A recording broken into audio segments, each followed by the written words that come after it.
then I get busy because I get calls, and y'all see the same kind of call I got last night. As soon as people know I'm off here, it be, it's not a lot always, but when you are a problem solver, people don't care what the hell you're going through, what you are doing. They need you to solve their problems. That's a reality. They don't care. You could be going through a damn divorce. They won't give a damn. Okay, I understand that your whole world just fell apart, but that's not what I need to talk to you about. I need to talk to you about what's going to help me. That's what I get all the time.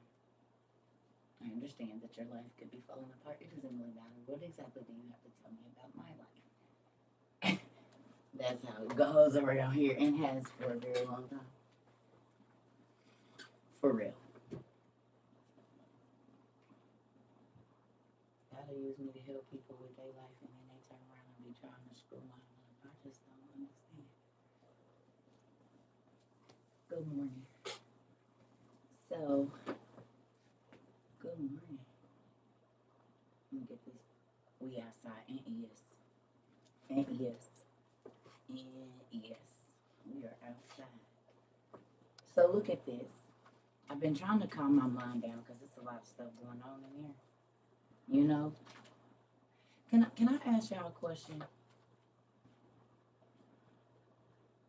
Good morning. Let me make sure I got y'all on the thing where I can see y'all talking. Good morning, everybody.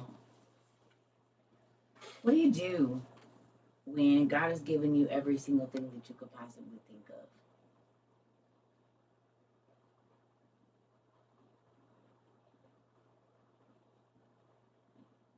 How do you respond after that? Because you don't want to feel like you're ungrateful.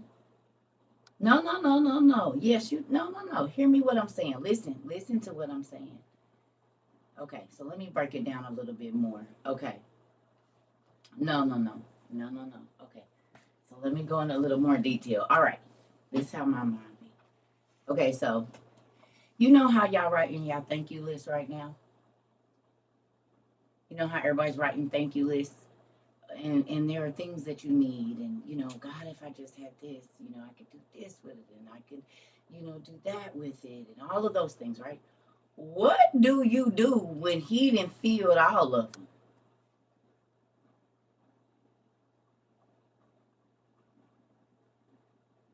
But you do. Do you see? Okay, see, that's what I'm saying. What do you do when all of the things that you have asked God for, he did them? What do you do then?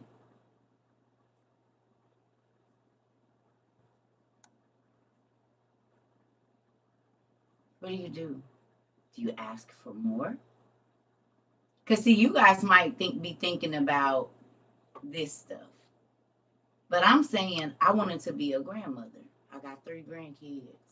I wanted to live to see my kids be grown and on their own and make sure that the things that I taught them worked. I got to see that. I wanted to be married, even though I had to go and get up out of that. He did that. I wanted to, you know what? I wanted a beautiful library. Boom, it's here. I wanted to move out and be out far away from people. It's here. I wanted to teach the word, not in the church, but still be able to be free, but be me. But help people understand that it ain't about all of that. Boom, it's here.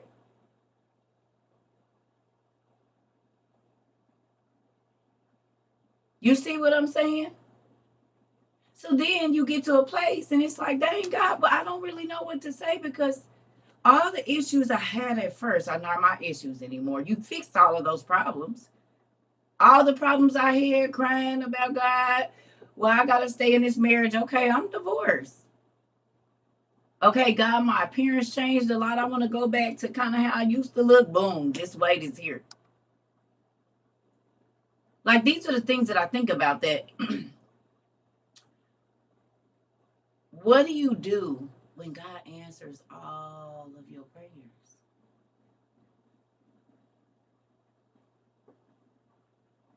Oh yes. Yes.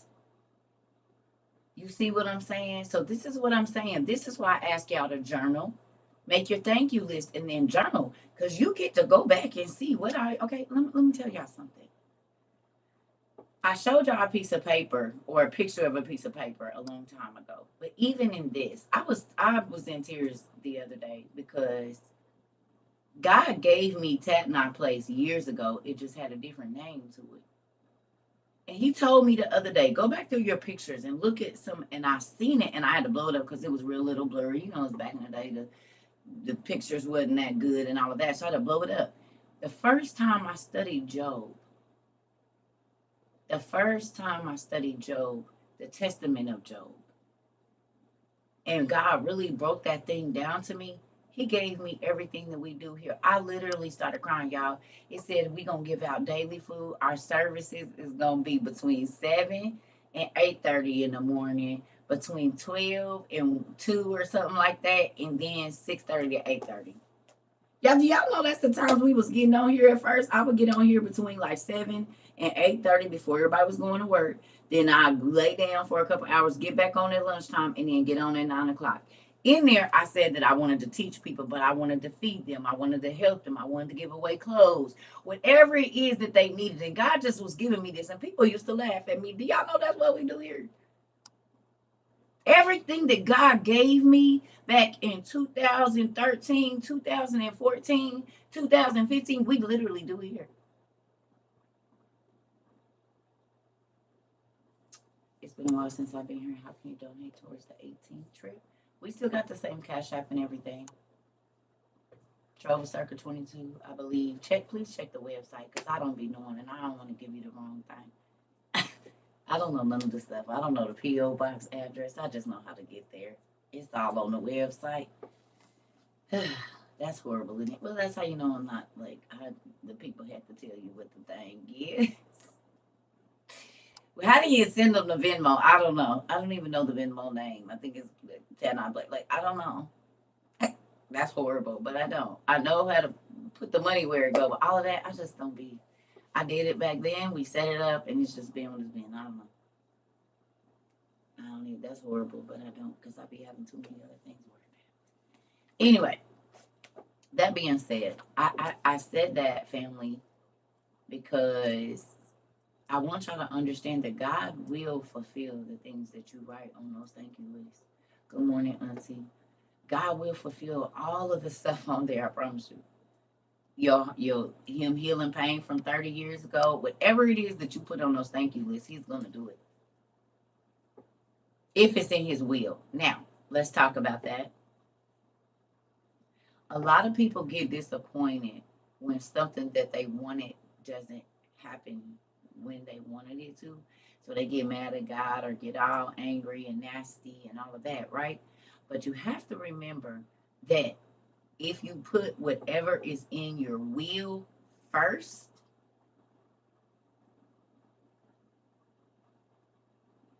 ooh, everything comes. Whatever you want me to have that. He said, because I will give you better than what you ask for. So why wouldn't you want what He? That's like a person asking to borrow $100 and somebody sending them 1,000. They didn't ask for it, but they asked. They gave. You received more than what you asked for. So when you ask, good morning, classy lady. Good morning, Mystic. Good morning, everybody. So when you ask for something, God says, if you want what I have, I can give you better than you can ever ask for. But if you ask for what you want and you sold on that, I'm gonna give you that. But I have something better for you. And I am a living witness, y'all, that what He got for you is better than what you could ever ask for yourself. Living witness. And I've seen it more than one time, more than 2 times, more than 3 times, more than 4 times, more than 5 times, more than countless. I can't even remember all the times He gave me better than what I asked for, but it wasn't until I wanted to line up with His will that it happened. I would get right there and the bottom would fall out. And I would be like, I don't understand. He said, because that was in your will. Not that I don't want you to have it, but you got to come through me to get it. And once I did, it's like going straight to the plug, baby. It's pure. Ain't no BS in it. Everything good. You understand? You going to get your money's worth, you know? Everything good, and you gonna make it be of a good profit off of it if you ever have to, because he don't give you things that are not of value, not expensive things of value. You see what I'm saying? So with that, God don't put no cut on it. There's no cut on the things that he gives you. You see what I'm saying? It's all together because it's coming straight from the source. It ain't been cut. It ain't been refined. When you get to going through the ancestors and stuff, you got to get the stuff with the cut on it. Lana, if you go to my website, there's actually one that's already done. Just go to CERCATROVA22.com. Go under links or books. It's under books. And click it, girl. You can download the PDF and print as many as you need. People take them to work, give them to their kids and they nagging friends and to nagging family members and the like. They print it. It's a PDF already on there. You're welcome. And you can give them to your kids. Give them to everybody. For real. And they work. Who's used your thank you list? And there are things since you've been here that you put on there that have come to pass. Anybody? Anybody? Anybody put something on their thank you list and it came to pass already? Did you mark down the date?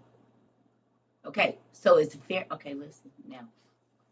It's very important that you write down what the issue is or what you need. Auntie said everything, all of it, and did.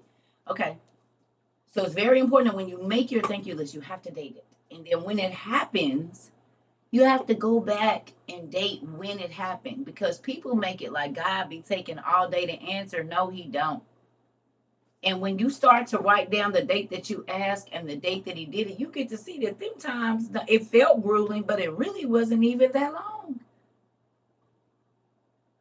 So then you can go back and show people, look, this the day I wrote it on my thank you list, and this the day it happened. Wait. Yeah, and this was the situation I was in right this day. Here go this journal of what the problem was. God says, make a record of what you want me to do. A record is a time and date stamp, or as we call now, receipts. God said, make a receipt of what you want me to do. And then come back and write down and see how long it took me to do it. And see, don't I do it? He said, try me.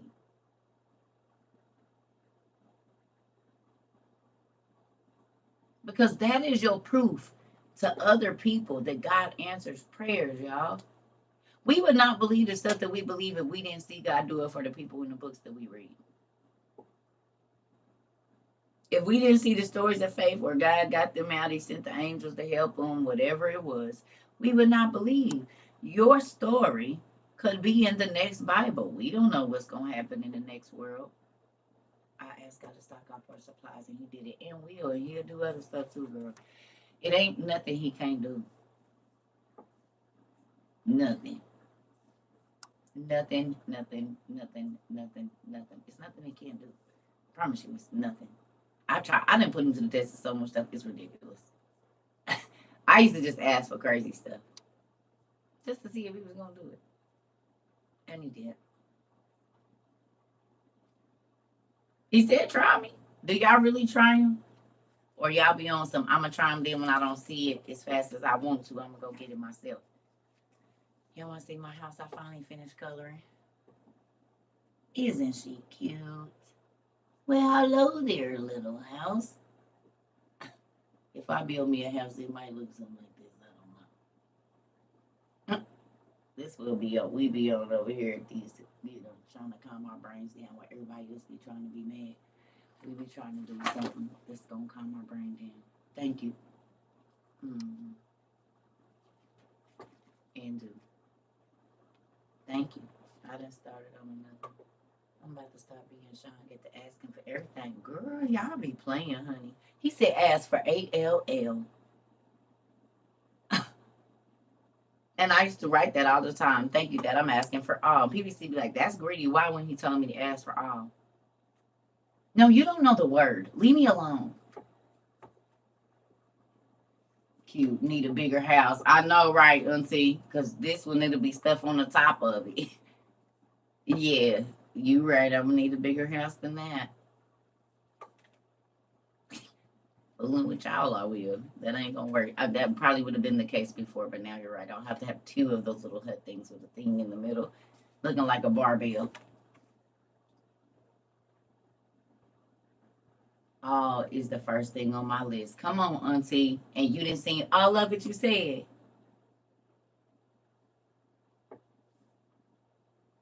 Hmm.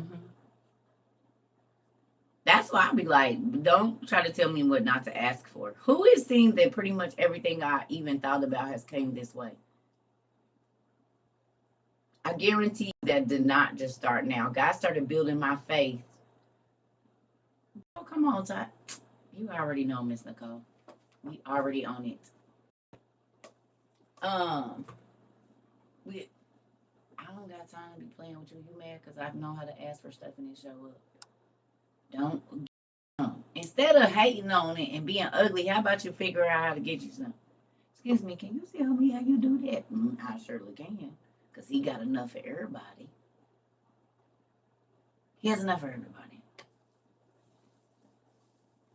So I have a question. We're gonna do this today for class. I was trying to wait because everybody be getting in here in about a few minutes, talking about how long we be in on because they getting the kids up. Good morning. Yep. So that's why we was just gonna do this for about 30 minutes. It's 16 minutes. I'm learning the system.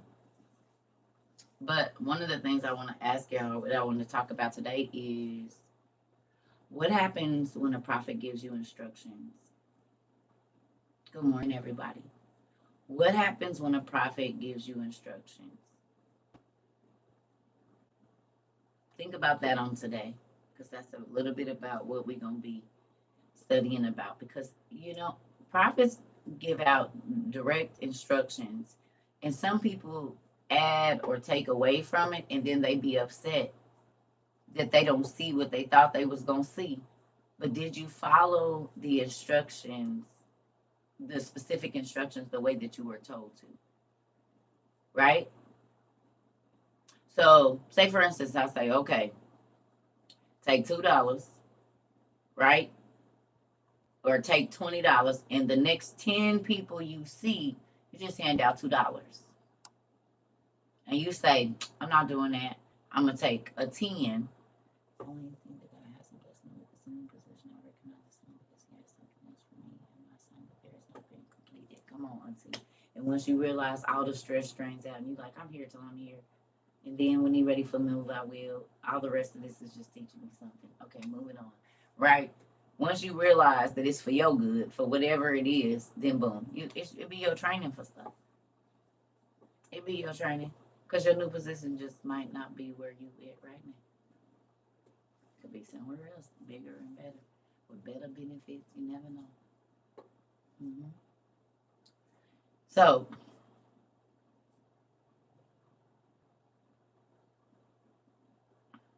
sorry. I just had a brain fart. We was talking about, instructions. Thank you, Dad. So, with that,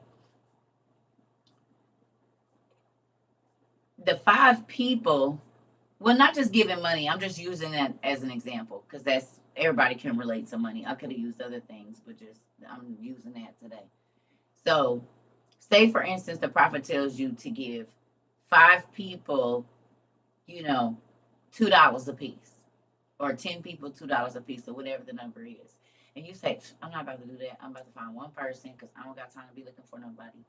I'm about to give one person the 10 or one person the 20, right? Now, you don't know that the third person that you just randomly go and hand the money to is a multi-billionaire or a business owner or the person that has your blessing in their hand. They really don't even need your money. But your kind gesture to walk up and bless a perfect stranger, whether they look like they need it or not, could be the person that has the job interview, that knows of the bank, because it's going to start a conversation. Oh, I don't need this. I know, but I just want to do something nice for somebody. Get yourself a coffee. Wait a minute. Wait. What's your name? Okay, well, what do you do? Because I'm looking for an assistant. I'm doing this. I'm doing that. You don't know what opportunities are going to come from you hitting those 5 people. Each one of those 5 people that you meet might have a piece to a puzzle for you.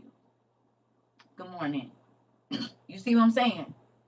But because you gonna do it the way you want to do it, you don't know why God told the prophet to tell you to do it the way that he told you to do it. And when you go and you kind of add your own, then you throw the plan off. Now God is still gonna let whatever happen, but if y'all remember, the lady where they was about to come get her sons and they was about to die and all of that, she owed the money, the lady with the oil.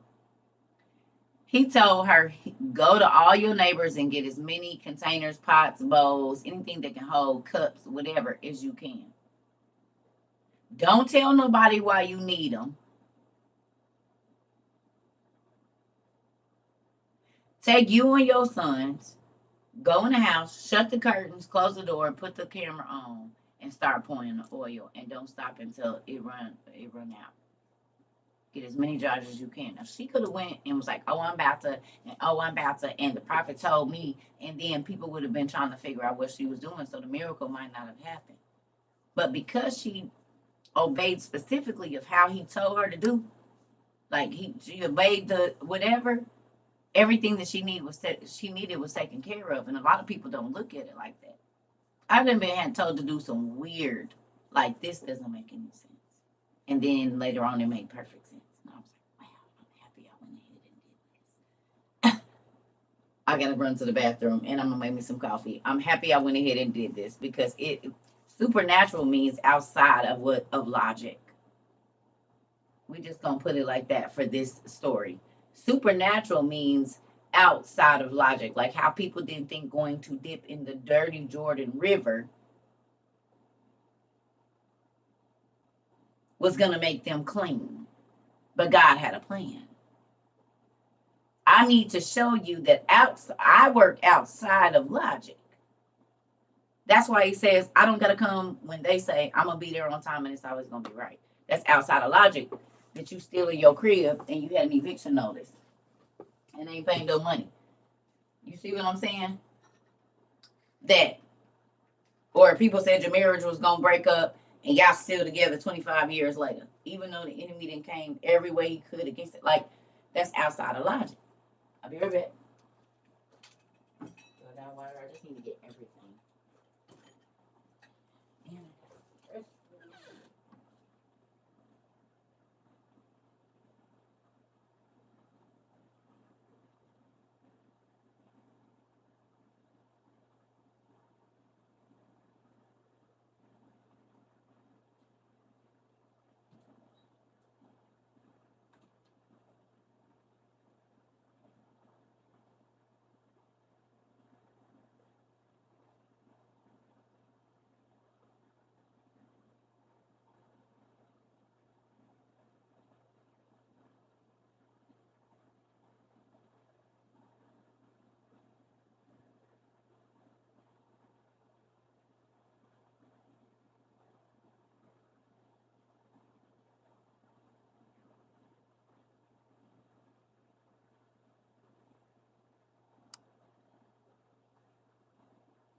Ooh, okay. It smells so good in here. Did y'all go get those smell good things? Like the fruity ones and the cookies and stuff? They smell so good. I threw the boxes away the other day. I don't have them anymore. Good morning. Good morning.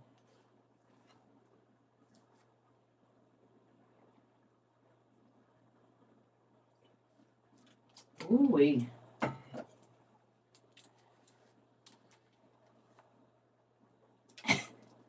put my lotion on.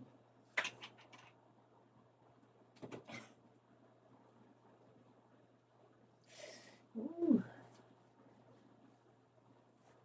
Oh, Lord have mercy. Okay. I slept better last night though, which is really crazy. I changed my pillow. Y'all bought me so many pillows. I've been sleeping on the other ones. I slept on one of the firmer pillows last night, and my neck does not hurt as bad. So there's that. Good morning. Okay. What happened? All right. So do me a favor. Find a scripture in the Bible where the prophet told somebody to do something.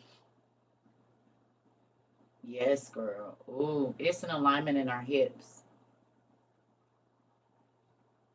If you can sit down and open your legs as wide as you can, that's not painful, and bend over, you're going to feel it up here. Like put your hands forward and try to bend this. You're going to feel it all the way pulling right in here. Oh, thank you, Light Bright. Our mom did that. She's an amazing. Do it make you feel all warm and cozy when you go there? When y'all go to the website, do it make you feel warm and cozy? Make you want to get a book? Does it make you feel warm and cozy or no? I was hoping that's what we was going for. No audio?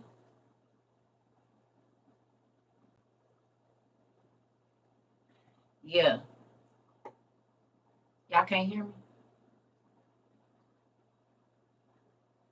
My internet been tripping. I upped the thing and it's been worse.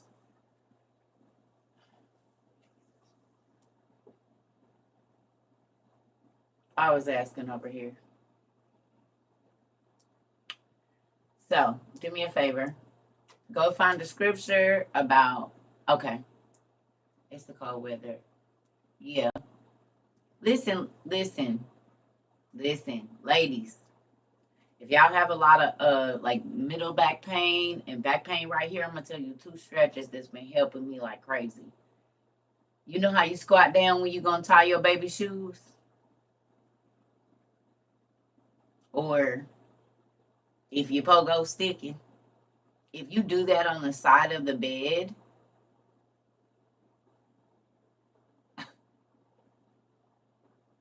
like just stretch and have your legs like start them like this and then open and open and open, just squat it down like you gonna feel all of this losing up. And if you've ever seen the tip drill video, or listen to any trap music back in the day, no, for real, y'all, I'm serious. The wide eagle stretch. Well, auntie, I'm trying to clean it up because my little kids be in here listening.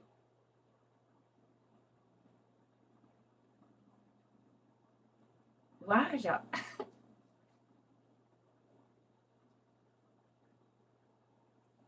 What y'all want me to say? Oh, like you on a surfboard? That's what you want me to say? Surfboard or whatever she said. I don't know. She said Pogo sticking. You understand what I'm saying? You said she edited early. Listen, that Miss Nicole. Yes. If you do that stretch though, ladies, about to turn my iPod on. Uh-oh.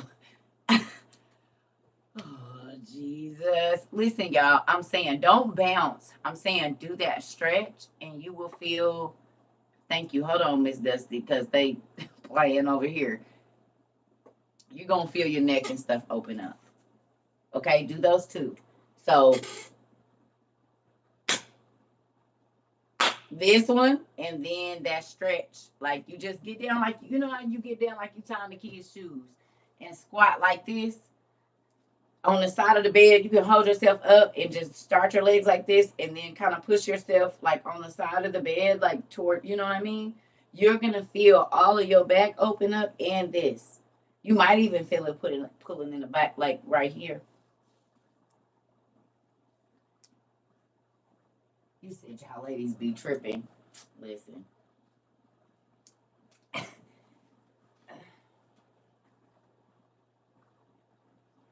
We talking code. That's good enough. You all are vulgar.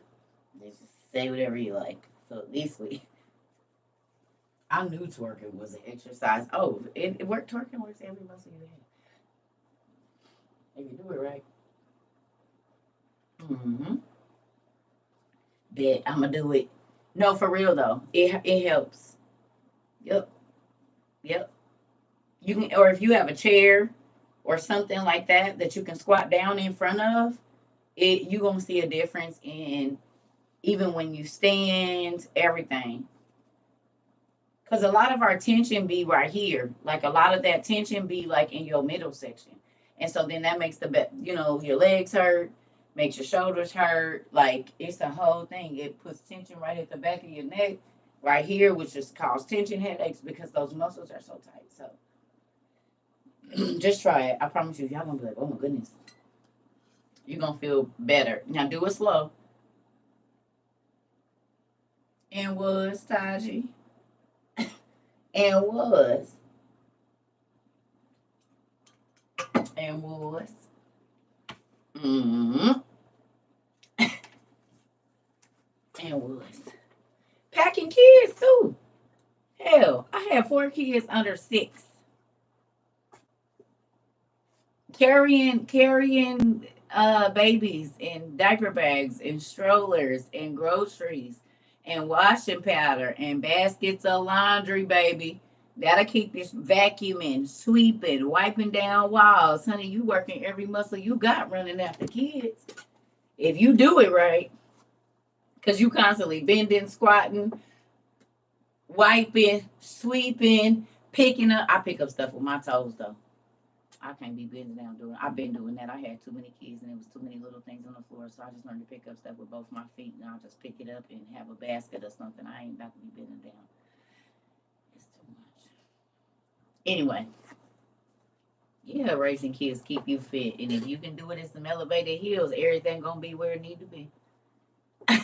Put some little kitten heels on it and do all of that. Don't twist your ankle or nothing, but honey, it'll make everything tighten right on up. Listen here.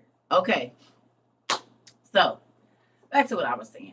Scriptures on, and I know y'all gonna.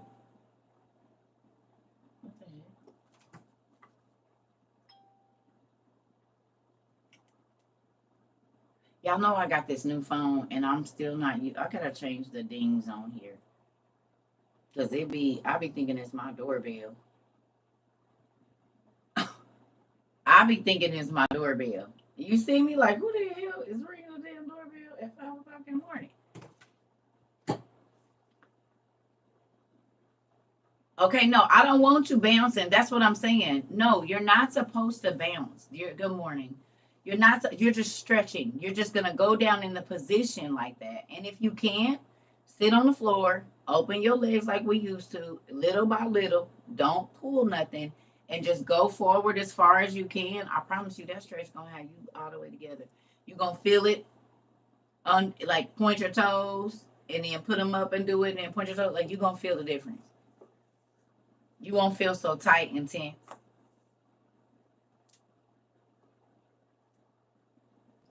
Okay.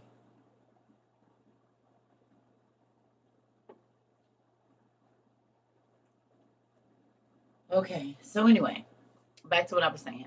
Can you guys find the scripture and please, uh, yeah, Renee. Oh yeah, do some stretches, pumpkin. Sit down on the floor and put on your favorite little music and stretch, baby girl. You're gonna feel so much better. And you can do it 2 or 3 times a day. Doing it with a stretch band helps too. I'm just saying if they don't have it and you just need to do something right now and you be feeling tense, I have to do it all the time. Okay. Please post the scripture, not just where it's at, but can you post the scripture, find a scripture, any scripture, whichever you find, that shows a prophet giving instruction.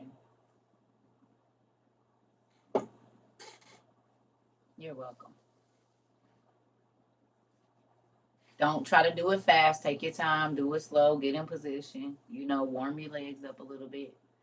Doing them like this on the ground before you, you know what I'm saying? Before you get to stretching, just to warm them up, you can just move your knees up and down if you can, like this, and then go into whatever you're going to do.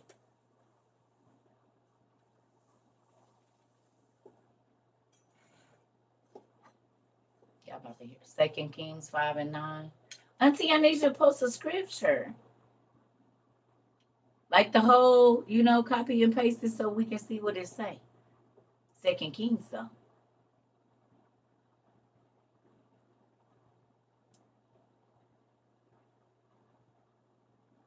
Thank you. Wait a minute. What was it? Let me see. 19, you said? 2 Kings 5:9. You said okay.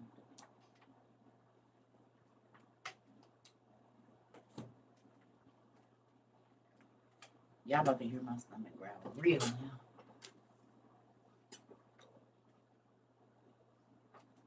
Yeah, girl, they always talking about they don't worry. 2 Kings 20, on the third day you shall go up to the temple of the Lord. I will add 15 years to your life. Ooh, that was Isaiah. Was that Isaiah?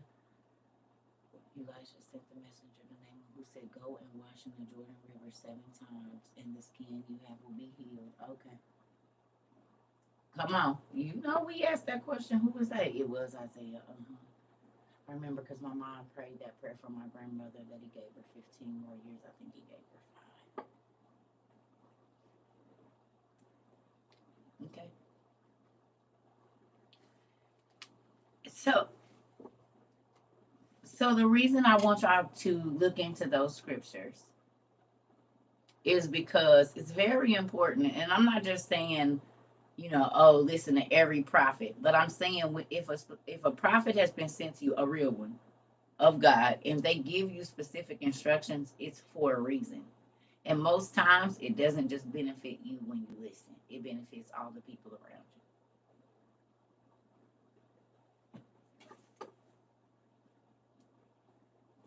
Let me ask you a question. When you first came here, did you do the $5 challenge that I ask everybody to do when they first come here? Take $5, write your thank you list, and then give it away. Who did that challenge? Or to give your tithes out to people? Come on, they want you. Didn't I tell you, Auntie, when I don't do it the way people want me to do it, they get mad at me? Do you see that in my life right now? If I don't do it the way they want me to do it and they don't feel like it's enough, they feel like I didn't go to God. And I just told you what to do, but I'm not about to fight with you no more. I don't care. Do it or don't. It's up to you. I'm moving on. I have other things to do.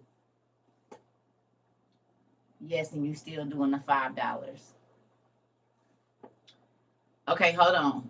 So the people that did the $5, did you get a blessing after that? And have you been able to be a blessing to other people since you gave the $5? That's simple. $5. You could blow that on a bag of chips.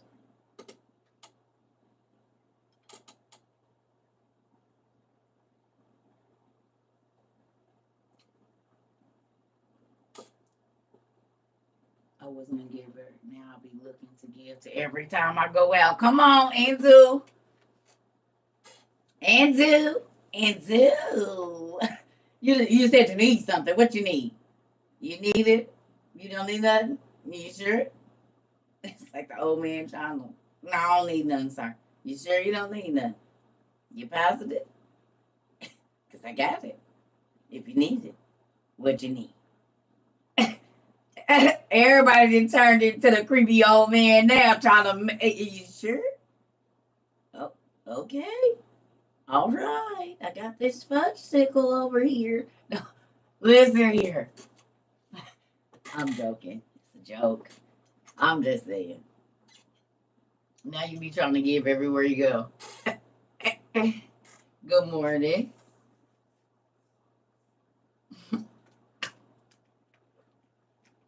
What's that, American Dad? Oh, creepy dude. I kept my cousin's mother 2 days and she gave me 400. Come on with it. That's $200 a day. And did? I lost track of the good things coming to me. I just be being a blessing. Oh, come on, goddess. Mm. Go from I need that money to thanks I got it. And do. Listen. It's okay. It's okay. 300 is still $150 a day to sit in your own house. Or somebody else's is good money. And his family too. I mean, all your food. You need some bread and butter. I'll see y'all next time. I cleaned up my mess, but y'all gonna need some bread and butter because I hate it. And I didn't have time to go to the store. So. And yes. And I ate that chicken. Whose chicken was that? Did y'all eat that? Oh, okay, because I ate that. Even when I'm out shopping, but they still turn it down. It's okay. Sometimes just leave it. Just leave it. Just leave it. I have like basically thrown money at people. Not in a rude way, but no, you're gonna take it and I just walk off real fast. I don't care. Because people's pride be in the way and they really be needing and they won't ask. They pride will make them, they'll rather suffer than be blessed by God. Now, whose thing do you think that is? Whose logic do y'all think that is? Oh, I'd rather suffer than. You hit it on the nail, Cindy. Well, God said I got everything you need plus some. You said cough, Lucifer, cough, cough. Come on. Who's telling you to suffer when God said I got everything you need? All you got to do is ask. And pride be the reason you don't get what you want. What got Lucifer out of heaven? Money. See, Auntie saying, can you find me a car for $4,000? God led me to a 2016 Toyota Highlander that's 2000. Come on. Random people be walking up and hooking me. Should I be worried? No. Nope. You radiate something amazing, and sometimes people just need a hug from a person that has good energy. You can get a hug and then be stabbed right in the back. So no. You a light in a dark world.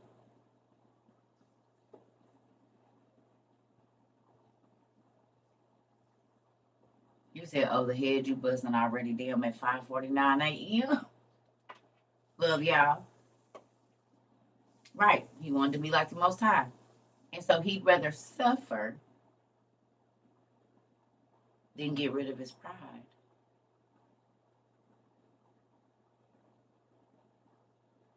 He'd rather lose his glory, lose all the amazing things that God gave him, than to get rid of his pride. He'd rather be brought as low could go than accept help or ask. Come on, Auntie. Come on. Come on. Real life. You better get it while you can, because, honey, payments ain't where it is right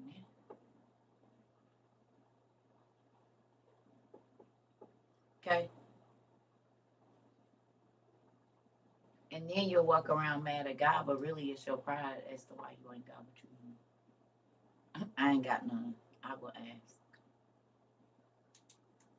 But that's exactly why I be seeing what I want to.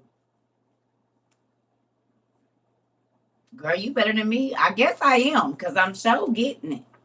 You said it, not me. I'm not ever said that once, but I'm just gonna agree with you then,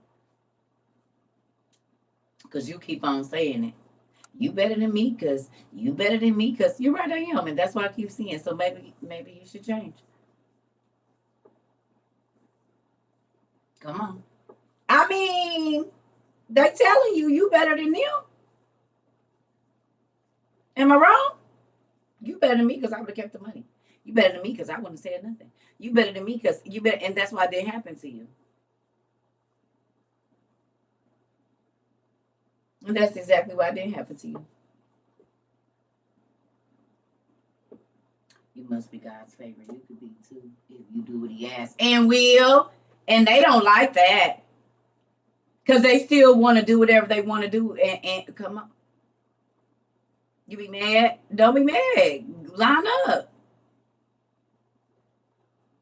You're gonna have to keep going to the back of the line as long as you keep doing whatever you want to do.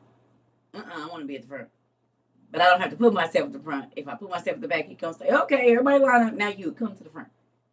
And I get to walk past that long line of people and go straight to the front because I didn't put myself in the front. But when you jump to the front and you push and you don't care about cutting people, he make you go to the back.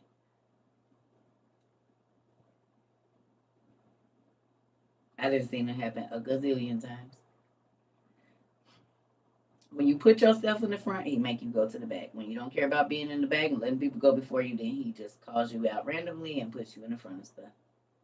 So you take your pick. You can put yourself in the front or you can let him do it. And I guarantee you this. If you let him put you in the front, you'll stay there longer as long as you stay humble. You'll stay there. God's way of thinking is different from what I have been taught. And once I realize, oh, this is how this works. Oh, well, then I don't need to do nothing else. All I got to do is look out for the people around me, whether I'm struggling or not. And what I learned is God always asks you to give when you down to your last or you're in a crazy situation. That's when he always add like you'll have to pay your light bill, but it ain't gonna be cut off, and somebody else will call you and say, "Hey, my light bill's gonna get cut off today," and you gotta believe that if you take care of their need, he take care of your need. Then you get your bill, and they say, "Oh, we overcharged you for all of 2017. You have a $600 credit on your light bill." And you only gave away 150 or 200. A random check from where they didn't overcharged you. They got to pay you back some money that you were. And listen, and this is the thing, right? This is the thing. You said, yes, it works. I'm trying to tell you. Yeah, I know. Once I learned God's math, I said, oh, let's do it. Because it's still dark outside. I'm about to show y'all what I learned. Wait a minute. Let me get it before I be hit my foot. Oh, yes, yes, yes, yes. Let's do it.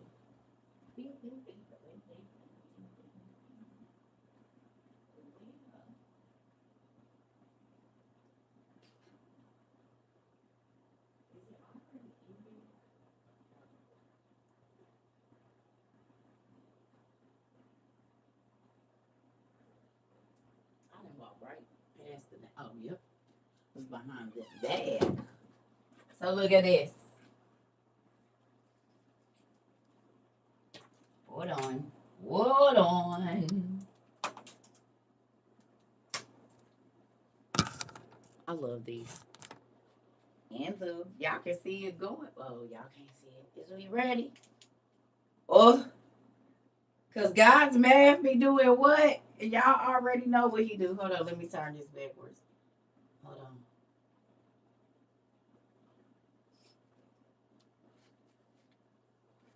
I love this stuff. I'm happy we made all of our stuff like this. Y'all see it because his stuff be doing what? And two, isn't this just lovely that it glows in the dark and you can tell people that you seek and find spiritual light every day? You know what I'm saying? In the dark, seeking you shall find. in the dark. See that you shall have spiritual light in the dark, and God's math be mapping into. Y'all see it? And of course, you can get whatever colors you want.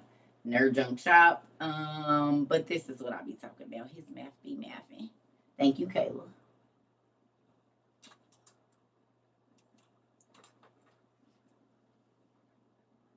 Ain't that cool? And it looks white. But if I hit this light, let's go here, Pink. It go back to glowing. It do. Y'all see it? Y'all see it? Into and back to white. Love it. Anyway, I did that to say God's math be mathing. And you know, people will tell you, I wouldn't be doing that. We've been doing stuff for God on the Sabbath.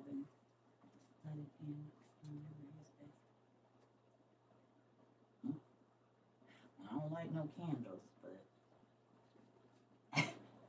I'm not gonna light no candles now. You know, but I feel you. I see what you're saying. So, like I was saying, God's math or his how a situation is gonna happen is gonna have to be outside of logic most times. Who feels like the thing that you guys okay, the $5 defied logic. No, because somebody would tell you that $5 ain't about to get you nothing. Right? So me telling you to go take $5 and give it away to a complete stranger, then you turn around and somebody sent you 75, or somebody sent you the money they've been owing you for a long time, or you got the job, or whatever it was that came out of you sowing a $5 seed, somebody would have told you you probably would have had a better luck trying to hit on a lottery ticket.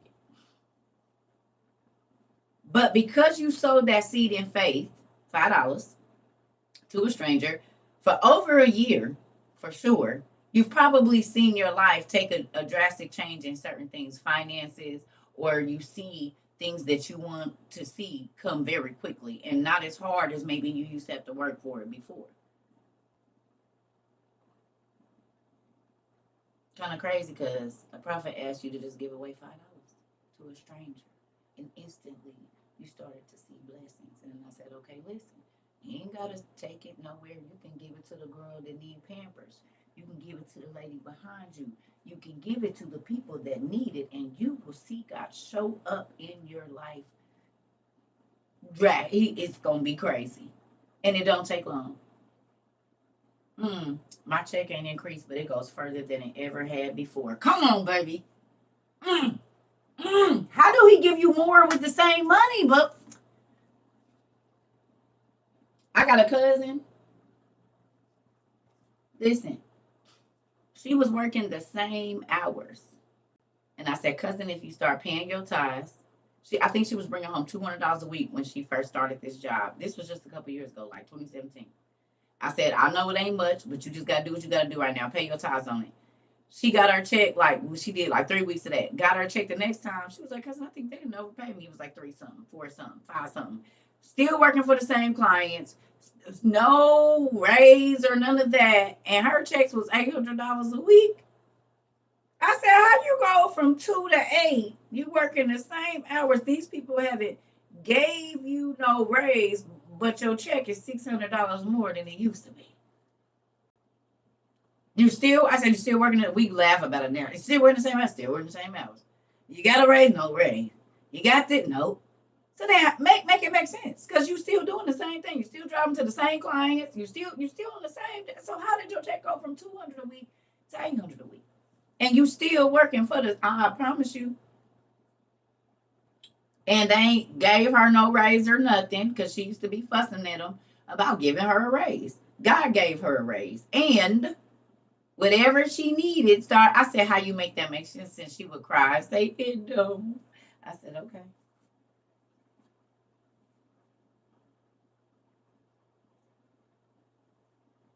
It works. It do.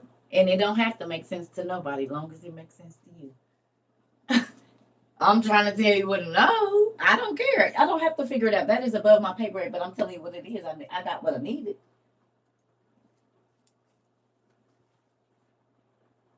You said catching stuff 75% off, fees getting waived. Come on. Giving valuable advice. Listen here. I pay my tithes every 2 weeks from both jobs, and I recently lost one, but lost one, but believe, better believe that it won't stop me from giving in faith. Come on, because he can give you one where you don't gotta work to. He needs you to be able to spend time doing some other stuff. God don't want you to be ran down and worked out. That's the enemy. The enemy wants you to be so tired that you don't have time to go and do communal things.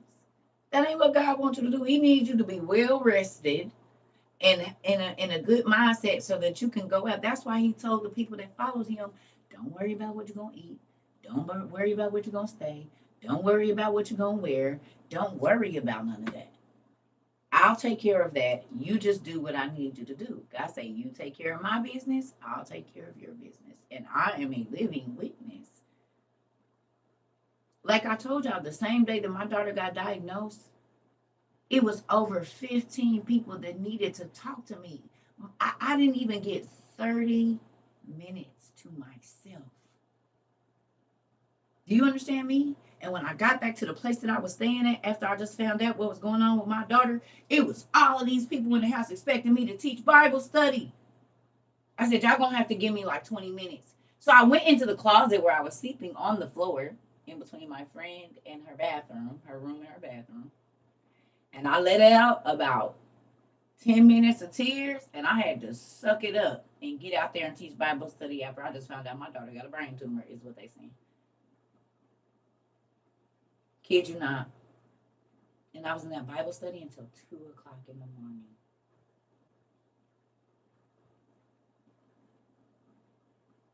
And every day after that, it was a house full of people. And I wanted them to leave because I wanted to cry. And I wanted to be in my emotion. And I wanted to be sad for my baby. And God would not let none of that happen.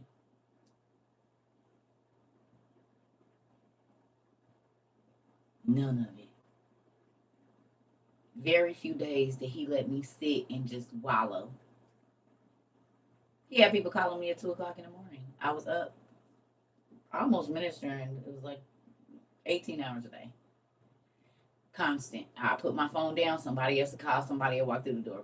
And I just wanted time away. He said, "No, get busy with my business, and I'm gonna take care of your daughter." And that's exactly what he did. Everything we needed was provided. My daughter would come home from school with $600, $700, $300 in gift cards, cash.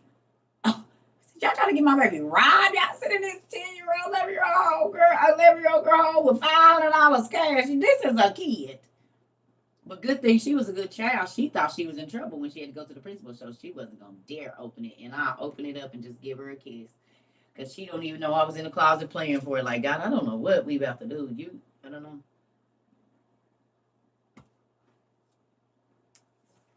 And he'll let my kids walk through the door with a blessing, and I'll gladly take it. Thank you. It's all God to use people to bless you, cause your kids is so whatever that they want to do whatever they can for them, and they will have people bless you through your children.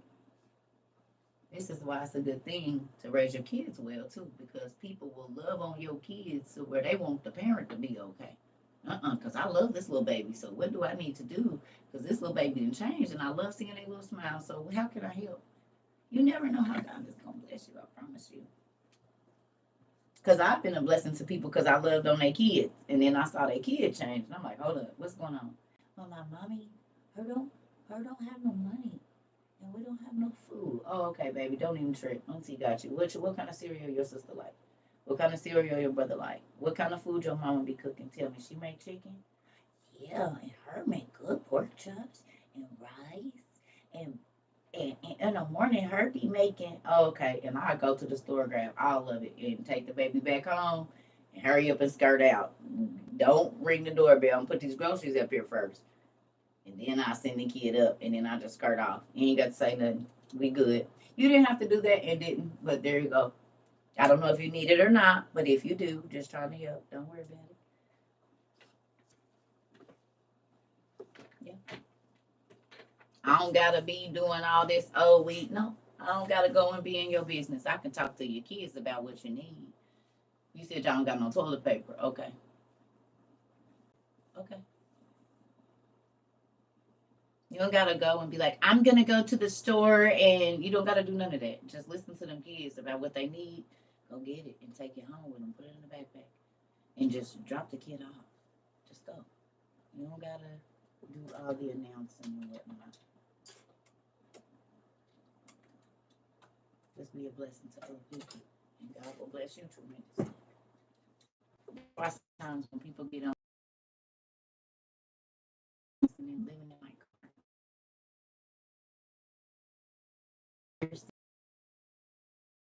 we don't know. This just be God repent 20 years ago. Wise move in silence and do. I did this thing when I sent Hello Fresh to a family of 4. Come on now. I used to take my neighbor things. Nobody knew the thing until she told me. Come on now. Come on. Come on. And then when God bless you openly, your family or different people around you be mad. You don't know I do what you don't see, nigga. Because I don't gotta broadcast everything I do. It's not everybody's business what I do. I done helped a lot of people that people know helped. Those are the very same people who didn't talk real good and bad about me right after they got whatever it was that they didn't know I knew the people that was talking to because I helped them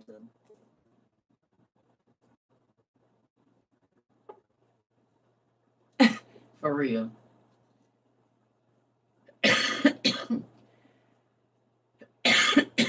So true. He shows up and show how he do. Yes, I've been slacking on my ties, but I'm gonna get back in it. Honey, I couldn't afford not to pay my ties. Cause I already knew if for me, I don't know how it is for anybody else, but when I don't pay my ties, yeah, stuff be wrong. This ain't my life. Ain't nothing been on sale all month. My gas running out fast. Like, no, this ain't my life. I just told y'all about that purse. I was fussing about paying $49 for this purse. I'm like, it's a backpack. He kept saying, get it. You better get it. I said, no. I was like, well, I got $50. I got $48 and some change. I got that. CERCA, just get the damn bag. And then I go back on there. Well, no, it was, it'd be like, there's like stuff that you didn't purchase or showing you whatever. It's at $159. I said, this can't be right. I went back, oh no, it's right. So I paid 48 for it and was crying about having to pay 48 because 48 is a lot of money to me. $48 for one thing? Yeah, that's a lot of money and it ain't no book. Didn't know God gave me the bag for $110. So what I would have, matter of fact, I got the tennis shoes and the bag for $102. And the bag would have been $150 by itself. 160 because it's 159. And I got the shoes and the bag for really under 100. And did. And you want to not pay your tithes? I can't afford to not. My money won't go as long. You see what I'm saying? My money ain't gonna stretch like Tati just said, honey. Listen, the money stretched. I got the same check, baby, but I got way more stuff than I used to get with my little money. I need my little money to stretch, honey.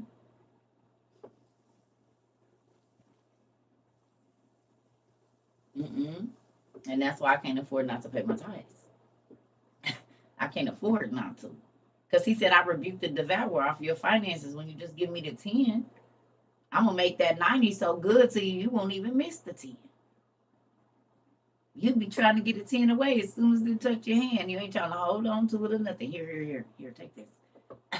Get this out of my hand so I can get the goods. No, it's fine. This is nothing. I mean, you don't want to say this is nothing compared to what he going to give me, but in all reality, it be nothing in compared to what he going to do for you. So no, take this. Take it. Have it. Listen, it's a real thing. So with that, the reason I asked, we went to 2 Kings. Give me another scripture in the Bible where prophets gave a order or instruction and the person was blessed from it. Good morning.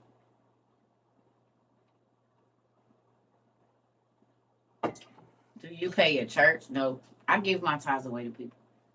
God, your tithes, the alms, we did a class on that. Alms, the alms that you pay at your church is supposed to go for the homeless, for the motherless, for the fatherless, for the husbandless, for the people in prison, for the people that have less than you. But the churches don't do that. They talk about your tithes, but they don't give it to the people that need it. Mm-mm. So I started giving my tithes to people, like the homeless people. Like when if my tithes was 300 for the 2 weeks or whatever it was, boom, I find a lady in a grocery store behind me, give $100 on her groceries. I give $100 to the cashier, and I might walk out and see an old lady and give her 100. People that really need it, or the lady that's sitting on the bus stop with all three of her kids, and she got all her groceries right there. She could use a Uber or a car. You know, you might give her. She on the bus. She got all her babies. They might not have coats. She might need money to, you don't know, or that could put her in a situation to where you don't know with that money that you gonna give to your church or whatever. Okay, well, you might have that one. It's a lot of churches that give back, but it's a lot of churches that put more money into their building and the this than the community sees. A lot of churches give back, but the church keeps more of the money than what goes out into the communities because you can look around the communities and see how the houses be. And the people walking around out there and standing on the corners, if more of that money went into the communities than it did into the church house, the communities wouldn't look like that.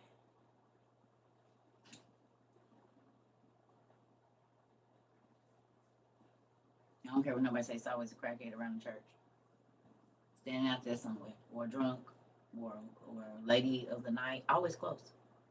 How is she still out there? And I've been coming to this church for 10 years.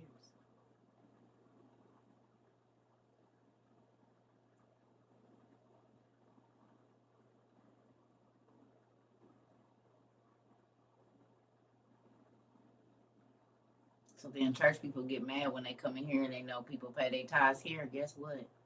We give the money away to the people that need it. We help pay people's bills, we buy books, we do all of that. We do all kinds of stuff here. I be so damn tired. We do a lot. So the money that comes in here, people that pay their tithes here every week like they do the church. And guess what? It goes out every week. Every single week.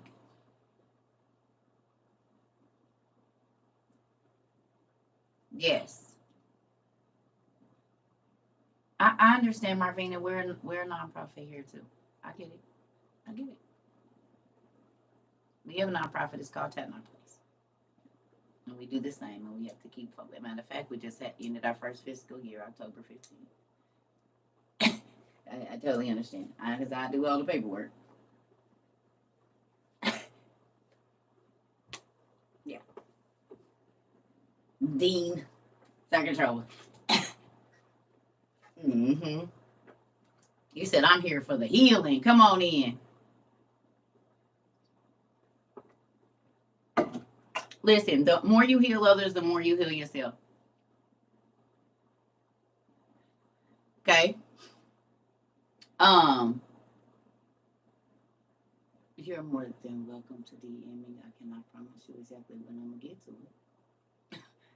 Because I do all the back stuff back here. I'm still checking emails from a year ago. All jokes aside, like sometimes I get to it, but I be feeling bad. Like, God dang it, how did I miss this story? I wish I could just print them all out and have them in a stack so I could go back and read them like a book because, oh man, I don't want y'all to be thinking I'll be ignoring everybody. Yes, I can't. It's still messages that I got when I first got on TikTok. I never even got a chance to read. Yeah, we got like four emails plus my own personal things, and then there's no team. I'm trying to tell you that every email, it's me. If you get a response, it's me, not from that DM mess with that old doing readings. I don't do readings or none of that. So if somebody is asking you, do you want to read, and it's me, it's not me. I don't do none of that. Excuse me.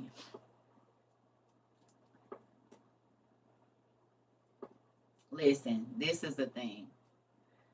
I'm grateful. Like I said, we gave away a lot of money last year. Not just money. I'm saying like things. We God as a whole. I told y'all I said our little was gonna go far. Who remember I used to say that? And y'all probably thought I was crazy. Our little went real, real, real, real. Our little went all the way around the world into several communities all around the world. Our little did. Our tools infused together, honey. We ain't got no big, we ain't got not one funding from no government, no nothing. Every single thing that we did with our 501c came from us. And I don't mean us like we did it. I'm saying God provided us with our tools infused to put together, and God blessed us. He used us, okay? And I'm saying we, not taking credit from God, but God used us to come together. We did big things last year. Like I cried a lot of times thinking about the amazing things that we helped. We helped a lot of people. Whether it was just gas to get to their interview and they still on their job. Some people needed interview clothes. Y'all don't know. It was all kinds of stuff. When we first started, it's been settled down now, but it was because it's kind of consistent. It's either assistance or books. It don't be too much more of the rest of it. Groceries every once in a while or whatever. But it still be people that need washing powder. They ain't asking for much, but I just want to give them, I need washing powder, CERCA. You know what I'm saying? Stuff like that. So it might not be a big thing to you, but if I know that I only need to wash my kids' clothes this week and next week, and I don't have the money to go to the laundromat, and I don't want to go to work dirty, that don't have to be a big miracle to you, but it's what that person needs at the time.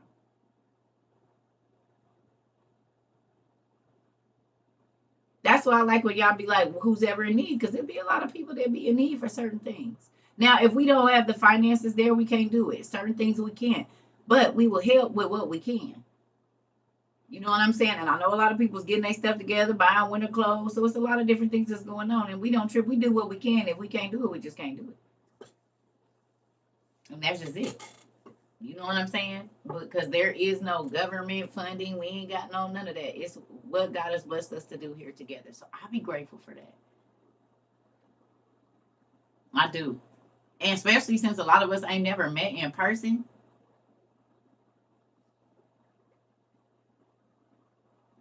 It meant we had an extra at the laundromat. Come on. Come on. I'm telling you. Listen, that's why I say everybody's miracle ain't the same.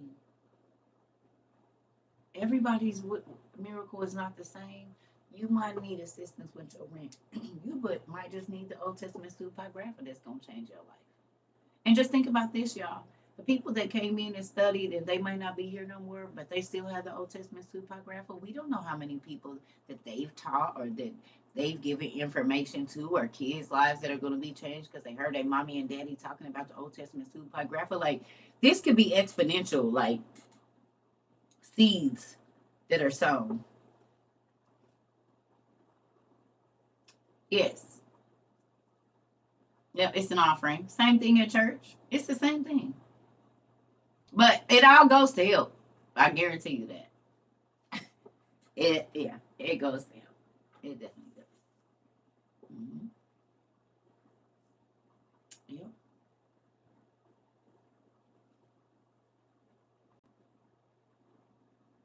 He used not to give away tithes. Huh? Who? Your pastor? Listen, people here they stopped sending me specifically money because I lumped it in with the money to go for the it's lumped, it still is. Sometimes I don't use it for myself. Is my daughter still helping the people in jail? I don't know. I haven't talked to her about it. I think she did all that, honey. I know she told me that all them people was happy because it was like Christmas, and they gave to people that didn't have people to send them money on their book. So, that's things that's talked about in there. The person that ain't going to commissary. So she had her friend go through and kind of peep out who didn't have, like, never goes to commissary, and people were so happy because they could get their um hygiene needs more than food. They wanted their hygiene needs: soap, toilet paper, deodorant, stuff, stuff to cut their face up, razors and stuff, stuff that just makes you feel a lot more comfortable. So a lot of the guys, I'm guessing that's what they did with it. They went and got commissary or health stuff, shampoo and things like that they didn't have. Because jail soap ain't. You don't be feeling clean after jail soap. You gotta have something else. It's worse than hospital soap, I think. So, yep. My thing is when you line up with God, if He sees that you're a giver, He just gives you more to give, and that's it. And it don't gotta be money; it can be time. You give your time to people, you lend your time, and stop what you got to do to go help somebody else. He make your day stretch where everything you wanted to do, you get it done. It don't have to be money. I just use that because everybody can, whatever. But you give of your time, you give of whatever it is, your skill. God will bless somebody to bless you to go to pay for you to go to school to go get more classes. Like that's how He do. Whatever you give, He multiplies it. So if you give hell, if you give jealous, if you give covetous, if you give, you don't care about touching nothing that nobody else is somebody else's, you get more of it back. It's multiplied back to you. You give attitude, you gonna get attitude multiplied. You give control and gotta be controlling people and making feel, oh, you gonna get more of that. That's why when you go to your job, your boss be on you. And the work bully and the nigga at the club, whatever you give, it's gonna. So you mistreat one person, you got 14 people mistreating you.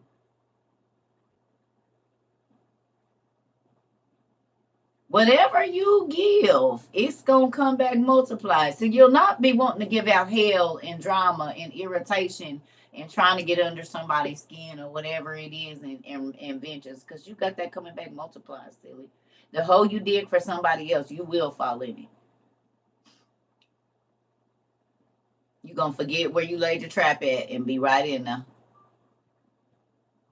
Plain and simple. And God gonna make it. You might have tried to hold them for 3 years and now you gonna be in there for 9. Because his math ain't our math. Our double up ain't his double up. His double up could be 4 times that, double the double. So whereas you only gave a person hell for 2 years, you might have to be in it for 8 or 16. You don't know. Because he knew your intention that if you could have, especially if you tried to make them miserable every day, oh God.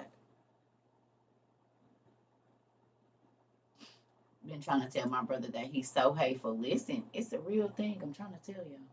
Whatever you sow, you get that back. It's not just talking about money and good stuff. It's talking about bad stuff too. And it's coming back multiplied. You steal from one person, you might have 6 people steal from you. You hustle one person, you might get hustled by 20 people. Man, this keep on happening to me. Yep, because you don't know how many times you got to pay it back. Restitution. God's restitution ain't like man's restitution. But even with restitution, you always got to pay back more than whatever it was that you got in time and in money. That's why God say, don't get no ill-gotten stuff. You better make sure I'm giving it to you or you getting it right because you're going to pay for it. Count up the cost, he said.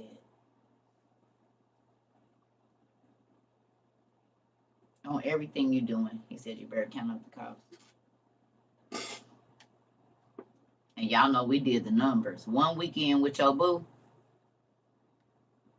what was it, like 6 months or 10 years? I can't remember the number that it would take for you to pay back 72 hours of sin. We've been on for 80 minutes. As a matter of fact, I'm about to go take me a break. I gotta go to the bathroom.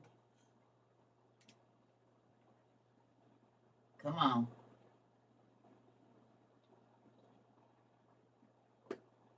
Who got your notes? Because I don't know where they at. I write it on the board. If you got your notes, anybody got their notes? Can y'all go back to when we did the numbers on that? Hopefully some of y'all wrote it down.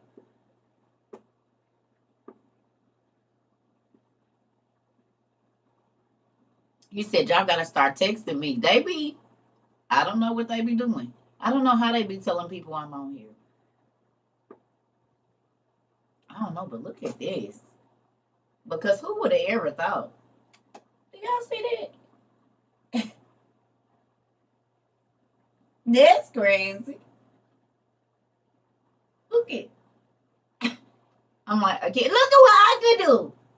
Look at what I can do. Look it. I can jump over my hair. Look it. That's how I be feeling. Look at what I can do. Look at my hair is jump roping. Look it. That's how I be feeling for real, for real. Oh, Enzo. Uh-huh. You will remember when they were red? They was just red 2 days, 3, 4 days ago, 5 days ago. I just dyed it black. Well, it ain't even black. It's like a blue, a dark blue. Thank you. It's stand up. It's I just put it down. I always got an antenna somewhere. It's always gonna be one. It used to be one over here. Now it's one over here. They be everywhere. Ooh, yes. I'm in a family. Get my daughter ready for school. Good morning. We just chopping it up. We ain't we I did want folks to go find scriptures, other scriptures of where prophets gave people directions and their life changed. They always stick up. They do.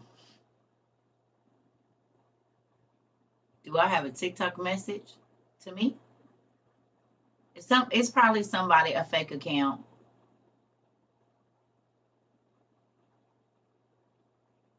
I don't know. Hey baby.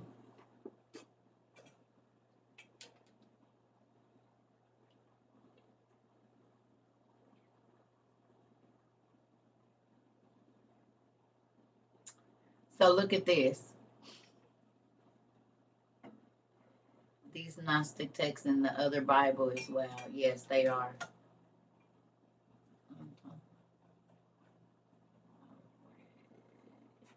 Talking about the tarot card reading. Yeah. Y'all know I don't do no damn tarot cards. Nothing divination. I don't want no parts of it. I told somebody the other day, I got a chance to talk to somebody yesterday, and I was telling them, they was like, yeah, your ancestors, whatever. I said, oh no, I go straight to the source. I go straight to the plug. They said, what? They said, yeah, you know your ancestors. I said, no. I don't deal with the peons because they got to ask permission. I said, no, I'm not going through no ancestors. I'm going straight to the source. That nigga, that's who I'm going to. That dude, the one, the plug. That's where I'm going. You hear me? He said, yeah, I never thought about it like that. I'm going to that one, that nigga. That you hear me? No. Y'all keep going to the ancestors. They the peons. They got the ass from the head nigga in charge and did and do. I got the weight and they got the ass permission. I don't. They got the, they be acting like they doing it. I'm gonna show y'all how the ancestors they even be doing like that. Yeah. I got you. I'm gonna go on and handle it. You know what I'm saying? You know how I do. I got you. I'm about to go on and chop it up with him. I don't want to go through nobody. I don't like that. I'll be right back. Let me holler at my boy. I'ma see, and then you know what I'm saying? We gonna see where we gonna go from there. No. Oh, he said no. I thought you had pulled with the nigga, man. You said, yeah, bro, he in a bad mood. You know what I'm saying? Sometimes he be so then everything. So you did all that talking and it ain't. Let me do this. I'm gonna talk to him my damn self. I'm kicking the door. Boo! Sir, excuse me. What you mean? Oh, I don't know who this nigga is. He's a fraud. But I need to talk to whoever is making the decisions around here. Because I don't know who this nigga. I'm going to be honest. It sucks. My ex-husband. I'm going to tell you how you want to. If you want to know who the middle niggas is, they be doing a lot of this. They always got to call somebody else and find out. When I tell you I used to be irritated I said, why is you calling everybody instead of just calling the source, nigga? You didn't call. Where's sister? Oh yeah, and yeah. Oh God, you you got to call everybody else because you don't never know. My name is Daryl. That's how I be feeling. Huh? Huh? You got to call everybody else, but you that man, huh? And then he used to be mad at me because I called straight to A, yeah, all right, yep. See you in a minute. They wouldn't even answer the phone for me. I called 4 times because they know you on some bush. I'm for real. He would text people and everything. They wouldn't even answer. I hit him like, hey, this is what I need. I'll be over there. Hold on. Same people. They not moving for you, sir. But they gonna get it done for the little lady. Real recognize real and do. They'll come right on over. It's like, hey, yeah, I was thinking you look at this. Yeah. What you need? What you need? He used to be like that. Yeah, I'm about to go. I would too. Because they know you is a liar. You don't mean nothing you say and don't stand on nothing. Your words don't have no weight and no power. Nothing. And people can see that. You say whatever in the moment, and people can see that.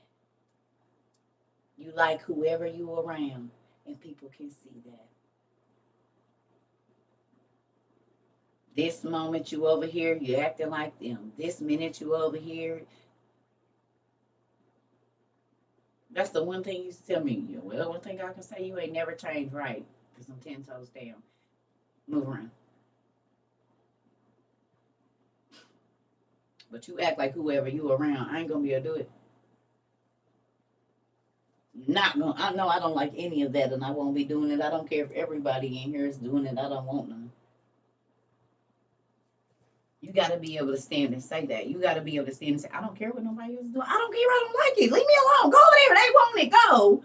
Why are you over here trying to give me something I don't want or make me do something that ain't in my? Go away. Not about to try to get me because these niggas is followers and don't know how to say no. I said no. Oh, you scared. No, you're stupid. And I can see the end of this coming real fast. Now, don't let nobody talk you into nothing because they still in want to ruin their life. I don't care what y'all doing over here. I don't have to do it.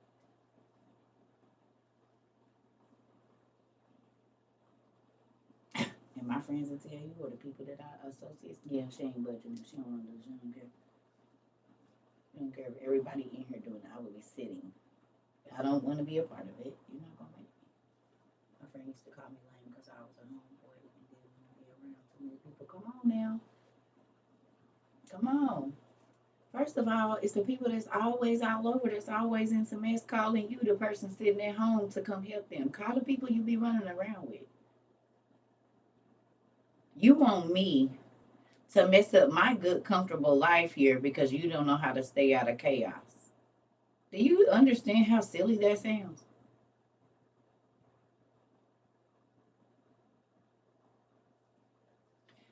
So I should tear up my life because you stupid. Mm-mm. I'm not to put myself in no situation with no police, with being taken away from my kids, with losing my husband, my wife, my nothing. No.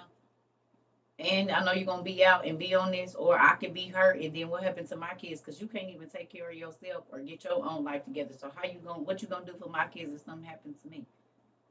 While we on your BS or pulling up or whatever, you think that person is gonna take care of your kids if you die or get locked up? While you running in behind them?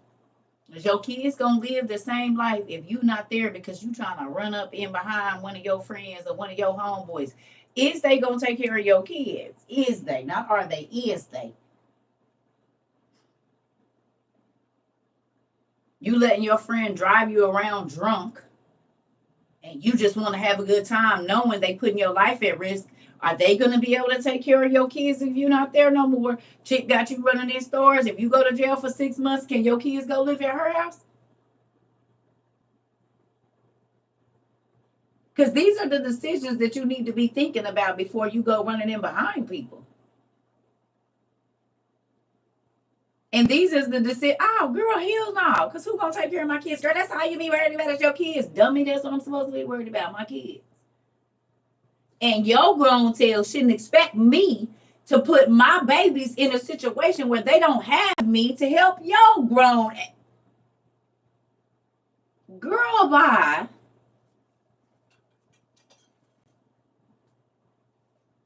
So I'm supposed to leave my babies hanging but protect your old grown self. Is you crazy? You gotta be out your damn mind.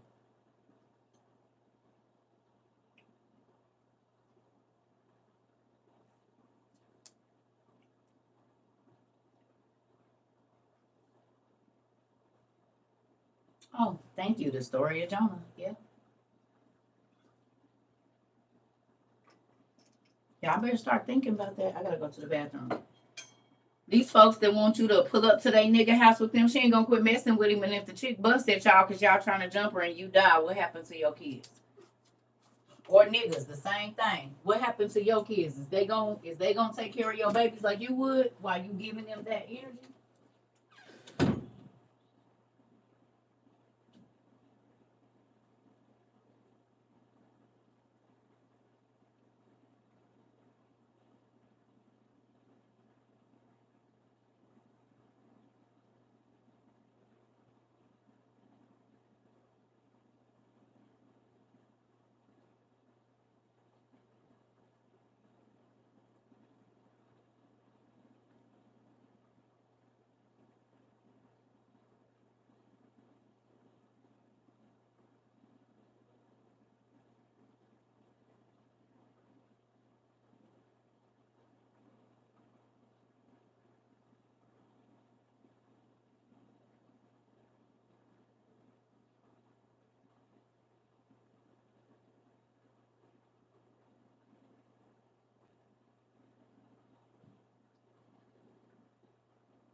Sorry, y'all. So y'all assignment today is going to be work. Is it what is it like work study? What do you call it? Where you self? I don't know, self learning. What the hell do you call it? Independent study. Independent study today. And your homework is I need you to go through the Bible or even through your Old Testament, excuse me, and find scriptures about where prophets gave instruction, whether it was them telling them to get ready for something to come or specific instructions for them to do. And just list the stories in your notes.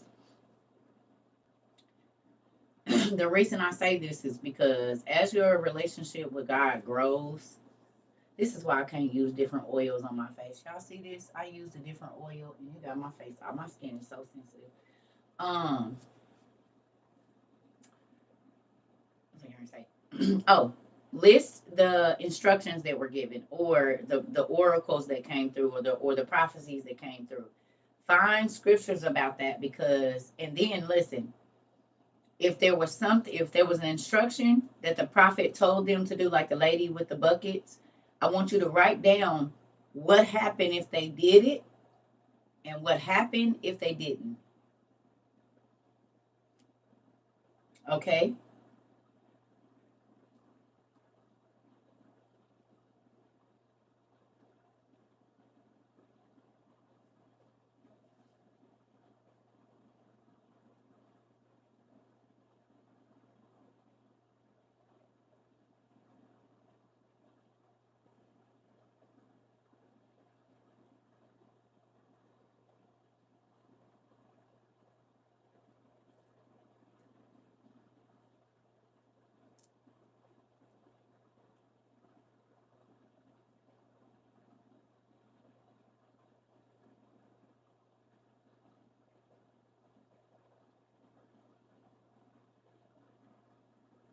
I'm just trying to see if they're gonna put that stuff up here again.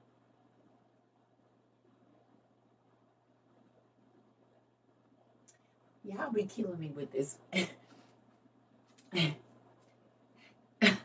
Cause y'all already know I be trying to. Y'all see me trying to hold it in, and both of y'all said at the same time that face. I be, especially since Baruch, especially since whose life did Baruch change? I'm gonna keep asking this: whose life did Baruch change? The Noster Flare. Listen here, I be trying. Anybody? Baruch, change your life? Made you be even more aware than you thought you was. You real woke now, ain't you? You thought you was woke before now. Now you're real woke.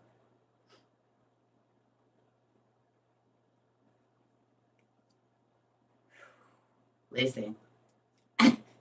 You be trying to correct what they say, just keep swimming, just keep swimming, swimming, swimming, swimming, swimming, just keep swimming. Like for real. If somebody said I be trying to think about flowers and rainbows. Where can you read it? Ooh, honey. Is it book 2 or book 1, y'all? I think it's book 2. No, book 1. Page 647. No, 649.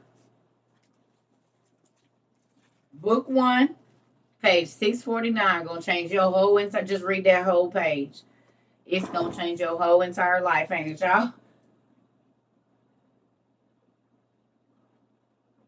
Me to myself, fix your face, but my thoughts now too. Yep. So look, yep, God got you working on your face, the countenance of a man. I use both. Y'all know I got step 2 with Jen. I got all of it. We got the Tanakh, we got the 5 books of Moses, we got the Quran is here, it's all here. You see my Quran right there? You see it? The Quran.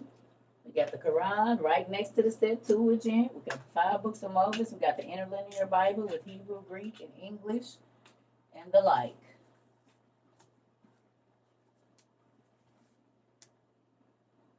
Yeah, because the pieces is hidden in all of these books. The pieces are hidden. So homework today is you have to find scriptures where prophets gave instructions.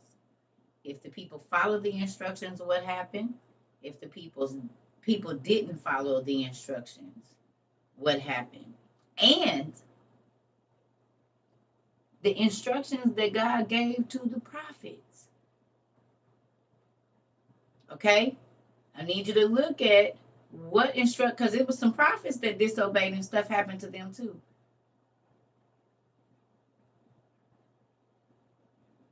Can I talk a little bit about the Quran? Because God has kids and all. He said, I have sheep in many folds. Father Abraham had many sons. Many sons had Father Abraham. I am one of them, and so are you. So let's just praise the Lord. People forget that. They only want to look at the Jews, one group of people.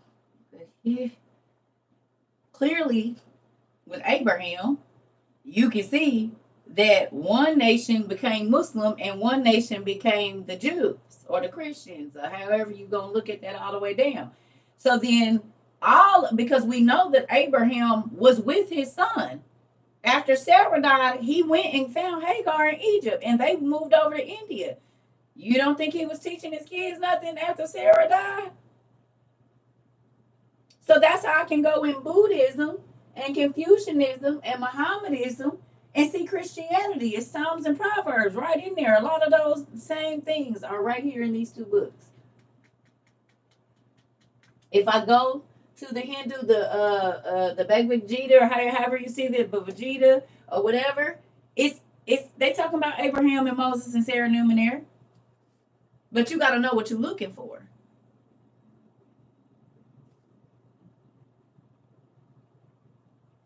That's why we have so many different religious books, because God said, I got sheep in all folds. That means that he got somebody in Buddhism. That means he got some in all folds. That means Christianity, the like. They changed the names. That's all they did. But all of these races of people came from two people. And we already know that Adam had already told his kids, Adam lived for 930 years. It was a lot of people born in 930 years, y'all. And Adam lived for 930 years. Okay? He has 63 children. So, how many children do you think that those 63 children had in 930 years?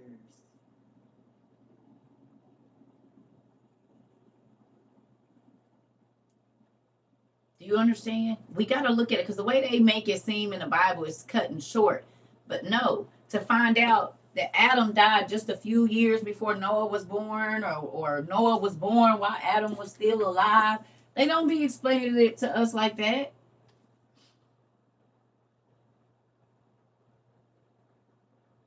You know what I'm saying? To know that this person and this person was living at the same time. The way they make it seem in the Bible is that's the timeline of it.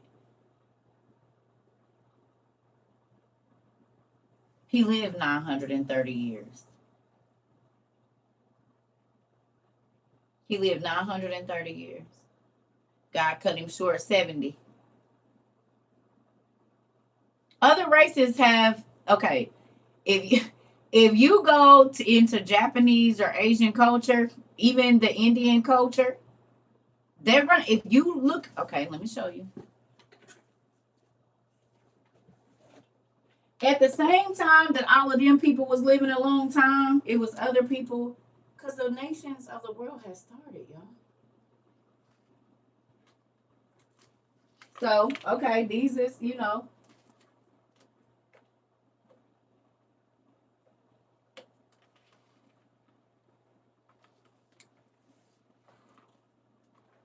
okay, y'all see it. It's the couple bloodlines there, right? You see Cain, Abel, Adam, Eve, Enoch, Seth. And y'all see them start to break off? Let me turn this way a little bit. Hold on, I think it's this way. Y'all see? Okay. So then we're going to just go to this next page. And y'all see, boom, there go the lines breaking out. Amazon. So y'all see, it's showing you, and these little bitty things right there is lines that came out of them. Those little hook things is the people that came, how many people came out of them, or how many lines they started. You see it? That's what them little lines is. All them little L-shaped things, that's what that is. Okay? So look at the lines of how they growing.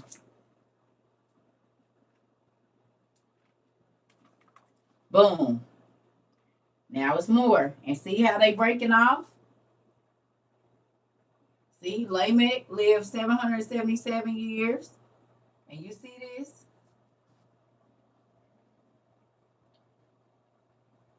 And then they tell you who was, because they was all alive.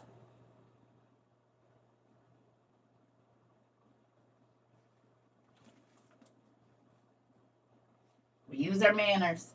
Please, can you tell me the name of the book? Manners. Please and thank you. Get you a lot around here. Okay? You're welcome. So, as you can see, look, 3,600 years of history are included, 2,369 years of history in Genesis, 1,238 years in the other 38 books of the Bible. So it breaks it down. Do you see it? From creation to Moses to the death of somebody, it was 2,553 years.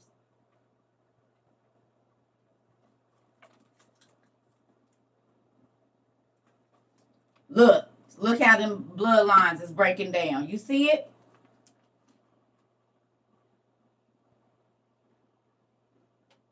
And see, remember when our different dates assigned? Who remembers me telling y'all that it was all happening at the same time? But it depends on how they recorded with their calendar. If they was using the Julian or whatever it is, that depends on what time that they dated and how. Like, so I said, if somebody in Ethiopia, because they're in what, 2015, 2014 right now, they could say I watched Circa on this date, but in Ethiopia it's 2015. But somebody over here might say, okay, I watched Circa, and your notes is gonna say it's 2016. Okay, so it's 2016 over there in Ethiopia right now. So we have people that watch in Ethiopia. We have people that take notes. So they're gonna write, this is class at WOIU 2016. You're gonna write, because we're over here, 2023. So if 100 years from now, somebody found the notes from America and the notes from Ethiopia, they would think that Ethiopia got it on a different day than the Americans, but it was the same day because their calendar is different.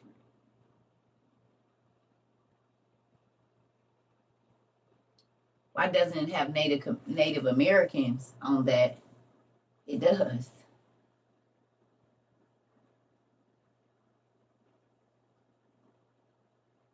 Because the original Native Americans were the Egyptians and the Persians. It does. They're on here. If you're talking about the Spaniards that came over, the light skinned folks, well, that's a different story. But the real indigenous folks, the Indians, was the original peoples. That's why whenever you go back and look at all the old pictures of the Indians, they don't look like the Indians right now.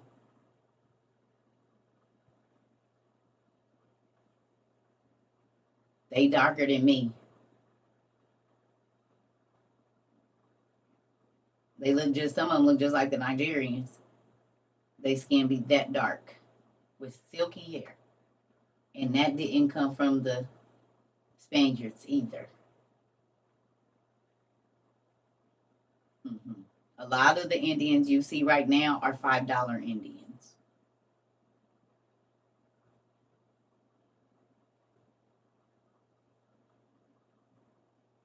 And if you don't believe it, go look up $5 Indians. There's a lot of white folks and Spaniards that came over here. When they started giving out the Indian land because they wanted the land, they became $5 Indians. They bought a license saying that they were of Indian heritage, and this is why all these white folks is talking about they Indian. They not. And this is like U.S. history. You can go look it up, and there's a registry. And just like on the what you call it, ancestrytree.com is there. The $5 Indians. They got a whole, it's a book. It's a whole book about it.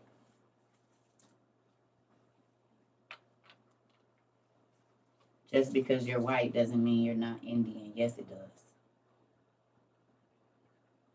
But you need to do your history. I'm not gonna argue with you. The totem poles came from the totem poles in Egypt, in Africa.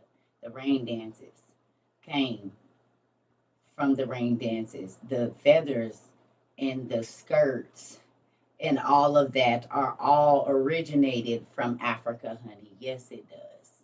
The locks that you see people growing to their feet, they still tie ribbons and bows in them now.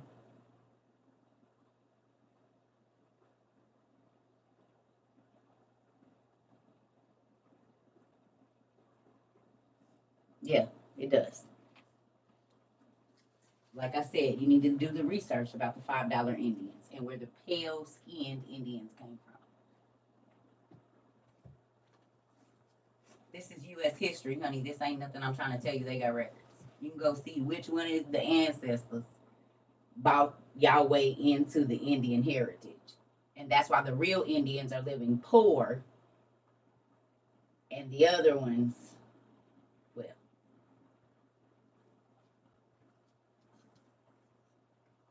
and it don't, I mean, yeah, them DNA tests lie.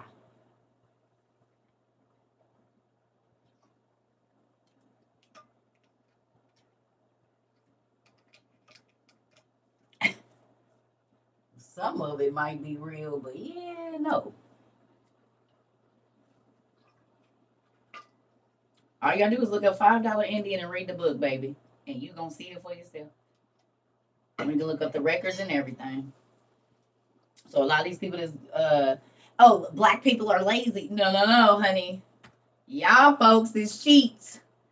But they still doing it right now. What's her name, old girl that was over the NAACP and she was nowhere near black? Rachel, whatever her name was. Folks been cosplaying other nationalities for a long time to get the benefits. Ain't nothing new. None of this is new. They cosplay other people all day. We got a little white girl on Instagram, TikTok right now talking about, I wouldn't want to be black because y'all ain't got no hair. Why you taking our braids out your hair? Why you tatted up like a black girl? Why you trying to act like you're cosplaying a black girl, but you don't want to be one? Tell the truth, baby girl. We can see it all over you. You do. Because if you go talk to grandma, you can't talk around grandma like that, pumpkin. You're going to have to change it because no, grandma, don't do that. I said don't do it. Don't. Grandma, get out of my face. We can't talk to our mamas like that. We'll be on the damn floor or dead. But you can talk to your grandma like that. You can talk to your mama like that. You can slam the door and tell her, don't come in your room. We can't do that. So that lets you know right there that that's a cosplay, baby. It's cosplay.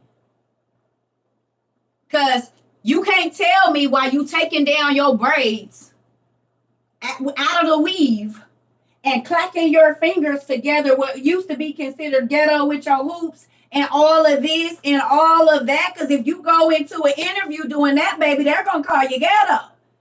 Ain't that it? Ain't that what they tell us? This, all of this, what we used to do with the colored hair and all of that, it was ghetto, wasn't professional. We don't do that here, really. That's not what your daughters is saying. And your granddaughters.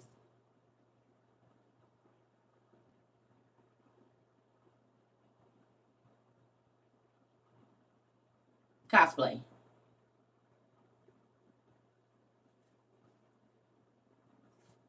Cosplayed Indians, cosplayed everything. Hate to say it. They didn't cosplay every nationality of people on the planet. They didn't cosplay Asians. They didn't cosplay Indians. They didn't cosplay everybody. And there's a record of it. But if you don't study and you just listen to what you're told, then yeah, might not make sense. But you gotta do your research. It don't matter if it's flat or round, it's gonna burn. You can set fire to a flat plate or you can set a basketball on fire. Either way, it's all going up in smoke. Whether it's flat or round, it's still about to burn. You know, you can cook in a wok. You know, it's rounded. It's gonna burn. You can cook on a flat skillet and put some fire on it. It's still gonna burn. Either way. No, for real. It don't matter if it's flat or round, it's still about to burn. So that's what we need to be worried about. What you gonna do to make sure you okay while it's doing what it's doing? It's gonna burn either way. A bowl or a plate. It's gonna be on fire.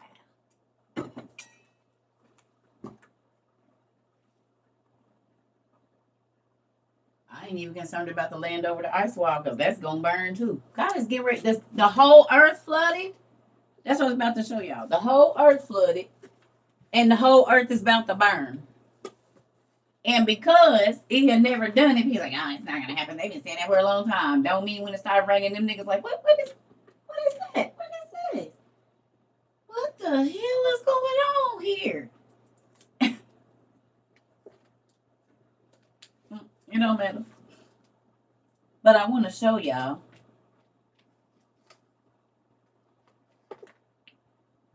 Okay, I was telling y'all about time. So when people say, oh, such and such had it first, and they had it first, and I just look at them, y'all know the look I give them, I just shake my head like this. Y'all haven't seen it? Y'all seen the iconic look when I just know they don't know what they're talking about? I don't be trying to make nobody feel crazy. They're just eating it. because look at what this says.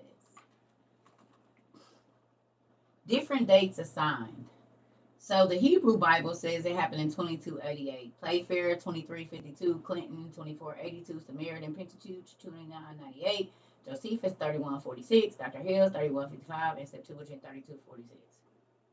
And it's not that it didn't happen at all those times, it's just what was their calendar year when it happened. Because all civilizations did not start at the same time. As they branched off,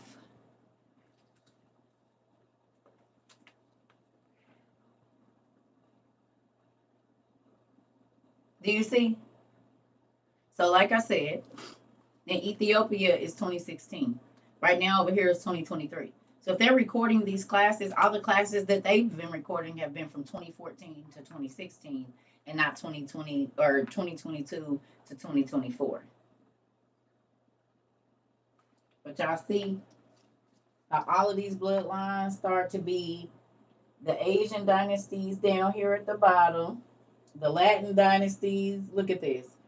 The Egyptian dynasties and the like. They were all living at the same time, y'all.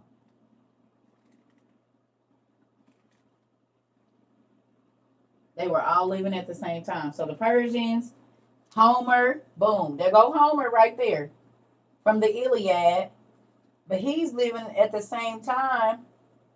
What is this? The Movale dynasty in China is living. And there's other dynasties living. So then I should be able to go to the Movang dynasty and look up what was going on. And I'll see some stuff that was listed in Homer, in the Iliad. Yeah. Yeah.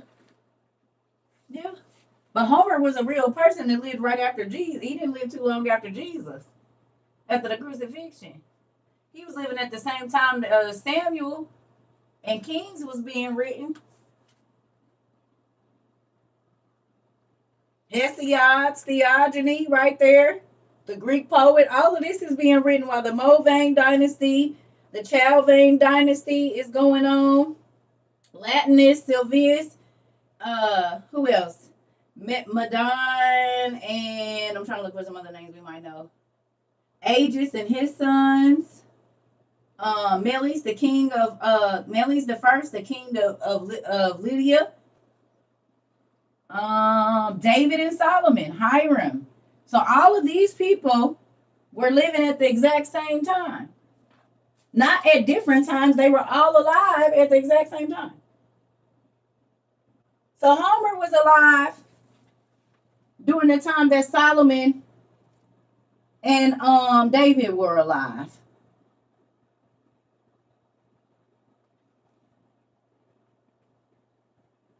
Wasn't David fighting giants and monsters? Or in that same time period? Okay.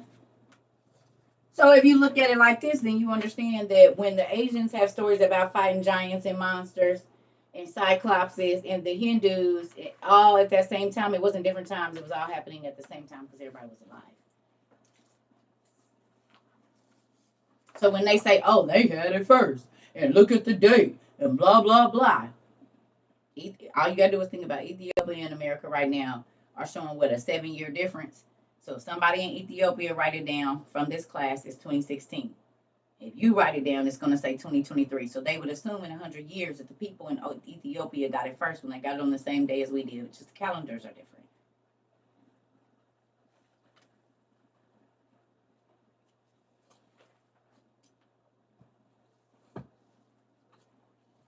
So people be fighting over stuff that really don't even make no sense.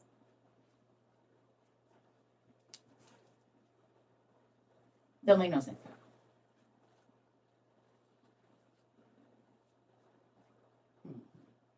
Oh, they had it first. No, they got it at the same time.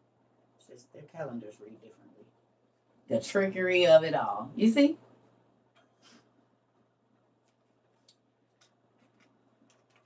Y'all gonna wait till I put it up? Adams chronological chart or map of history. Adams chronological map of history.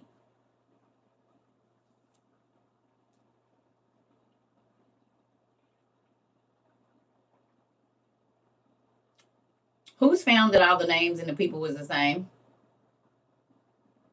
I kept telling y'all that in the beginning, but now that you've been here with me for a year or two, you know all the names is the same and the stories is the same people. The only thing that changed was the names. I just found a Homer book in my collection that copyrighted 1950. Really, Auntie? Ew. Come on. That good stuff.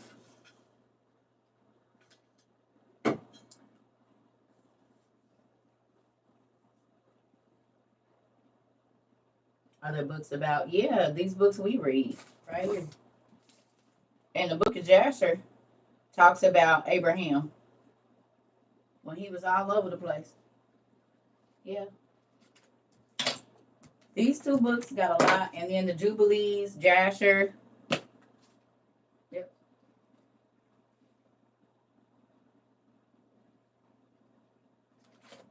There's a lot of books in here that are not in your regular Bible. The book of Adam and Eve, the apocalypse of Adam when he was getting ready to die. You get to see.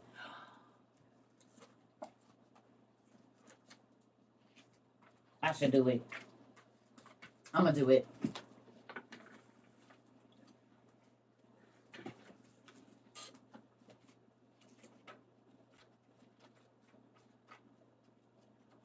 Hold on. Ooh.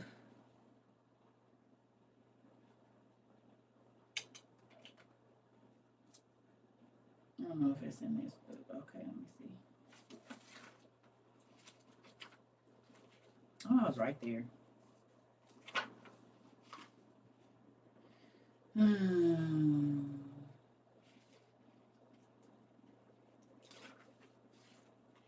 this ain't it. Hold on.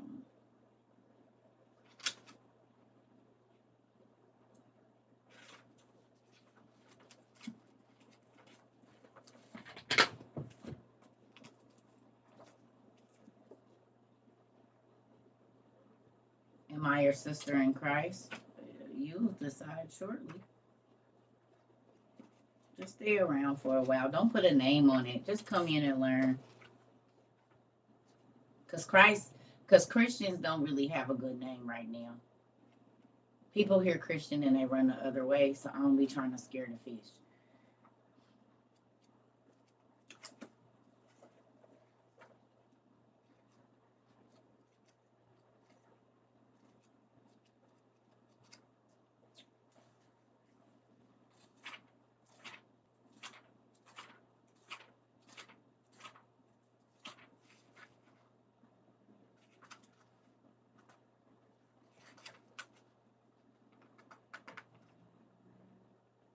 Okay.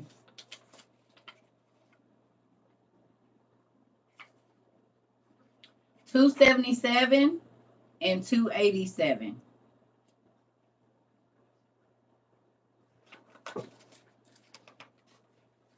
I'm gonna show y'all something real quick. For those of you that might not know, it's very interesting too. So in this book that I'm holding in my hand, which is book 2 of this set that I have, there's a book called The Life of Adam and Eve. So if you want to know what happened to Adam and Eve when they came out of the garden, it is a book. It is.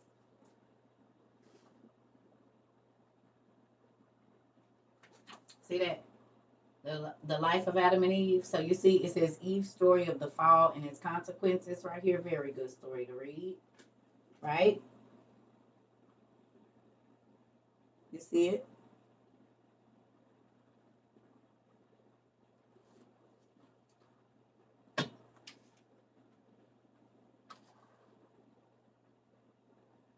Right? Lilith was a demon. Okay, that's in here too. Lilith is forms of they're female demons. But see this, the death and burial of Adam and Eve. We're gonna read this real quick. 287. What did we tell y'all about how Eve died and was buried in KJV? Yeah, this book too. What did we tell y'all? Oh, thank you, Lady Light. Oh, it's sticky. I went through over 2,400 stickies last year. 2,400. And yeah, I'm about to have to give me some more. It's real good. It don't say nothing about Eve's death or how she was buried or nothing.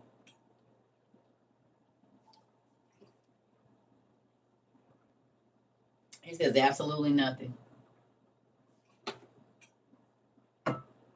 If you go to Genesis 5 and 4, I believe. Let's see.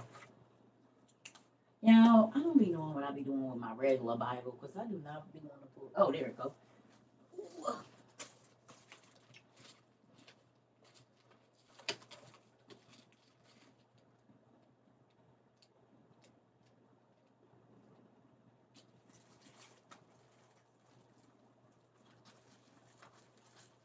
Genesis. What's this say right there?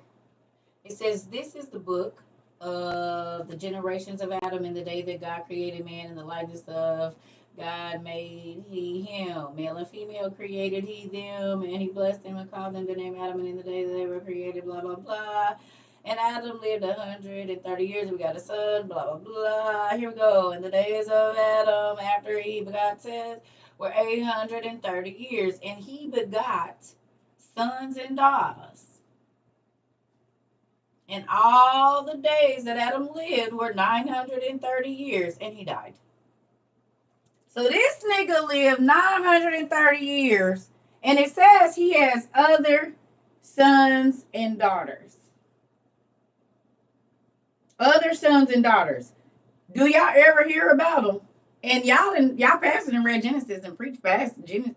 You know, they don't never read that part about the other son and daughter. Where they at? Why they not listed here?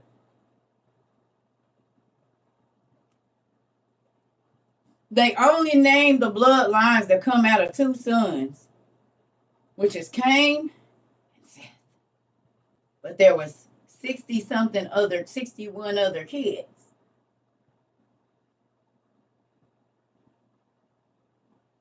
And the only one that didn't get a bloodline was Abel. Everybody else had a bloodline. He had all those children with Eve, yes. Yep.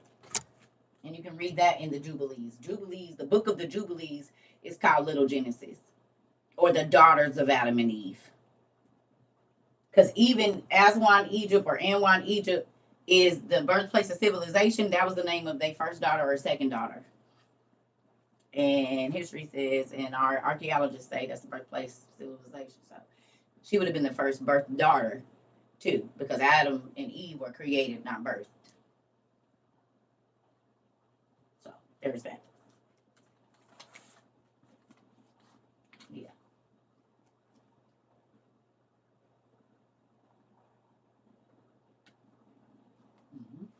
Okay. So it says, when she had said these things in the midst of her sons, and while Adam was lying ill, having one more day before going out of the body, Eve said to Adam, "Why are you dying and I live? And how long have I to live after you die? Tell me." And then Adam said to Eve, "Do not be concerned about this, for you shall not be long after me. But we shall both alike die, and you yourself shall be laid in my place. But when I die, leave me alone, and let no one touch me until an angel of the Lord shall say something about me."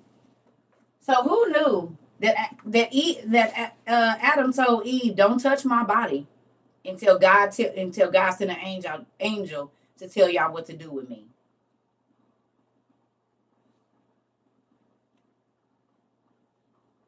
Who knew? It just say he died in our Bible, and then he had some kids. But he told Eve, "When I die, when my spirit leave my body tomorrow," because he already know he had only one more day. Because God, this is the first man God talked to him. He told him everything. He told him what was going to become of his sin, what was going to happen, and he got to see it. So, your Bible says he died. These books that they took out of the holy books, or that used to be considered holy books, says he said, "Don't touch me until that God tell you to tell the angel what to do with me." Because Adam and Eve were the only things created with God's hands.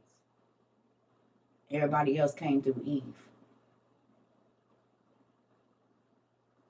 Do you see what I'm saying? So that was a different burial thing because God made them. The church don't teach it. That's right. Yeah. Okay, so look. He said, but when I die, leave me alone and let no one touch me until the angel of the Lord shall say something about me. For God will not forget me, but will seek his own vessel, which he has formed. But rather rise to pray to God until I shall give back my spirit into the hands of the one who has given it. For we know not how we shall meet our Maker, whether he shall be angry with us or turn to have mercy on us. Don't I be saying that? I said, I don't know if God is going to be pleased with my life or not. And Adam, the man, the father of all living, said the exact same thing. Isn't that interesting? That's interesting. He said, I don't know if God is going to be mad at me when I see him or not. So just don't touch me. When I die tomorrow, wait until the angels, he send the angels to come and get me. Oh, your Bible don't say nothing about that. It just say he died. It don't even tell you how many other kids he had. And he ain't had 63. And so pastors be in the pulpit line talking about some people came from somewhere else. Instead of going and finding out who Adam and Eve's other kids was. Because they say right there in Genesis that they had other sons and daughters. It don't list none of their daughters' names, not one. It does not list one of Adam and Eve's daughters.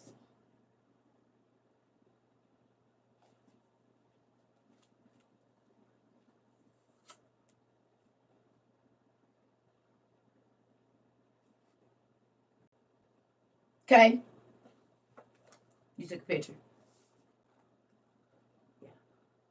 I'm grown, baby. If you're only 17, I'm old enough to be probably dang near your grandma shortly.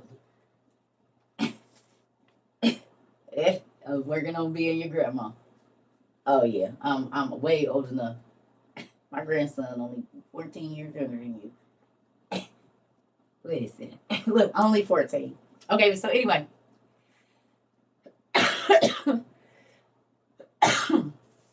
So it says, then Eve rose and went out and fell on the ground and said, I have sinned, O God, I have sinned. O Father of all, I have sinned against you. I have sinned against your chosen angels. I have sinned against the cherubim. I have, ooh, what you done did, Eve? Now, my youngest niece is 30. Or about to be 30 this year. No, my youngest niece is 30. Like, by my kid, I'm a great auntie already. I've been a great auntie since I was 21. Real life. Me and my niece was pregnant at the same time. Her baby is a month older than my youngest child. We had babies at the same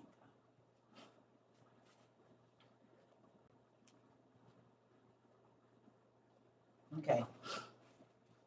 So it says, I have sinned against the cherubim. I have sinned against your steadfast arm. I have sinned, Lord. I have sinned much. I have sinned before you, and all sin in creation has come about through me. Who knew that Eve said that?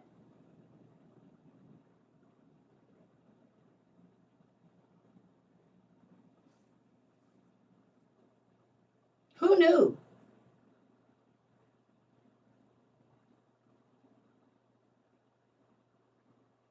She said, I already know all sin came through me. Don't say that nowhere in your Bible, do it. Okay. She said, while Eve was, it says, while Eve was still on her knees praying, behold, the angel of mankind came to her, the angel of mankind came to her and lifted her up, saying, rise, Eve, from your repentance, for behold, Adam, your husband, has gone out of his body. Rise and see his spirit borne up to meet its maker. So who knew? Who knew that she got to see Adam's spirit leave his body? People say, I don't believe that. Well, you watch it on your cameras right now. Because there'll be car wrecks or somebody gets shot and the camera catches that person's spirit leaving their body. You can see them walking. You can see that spirit floating up. And what are people that come back and they said, I was floating above my body, or I walked down the street and came back and saw my body laying on the ground.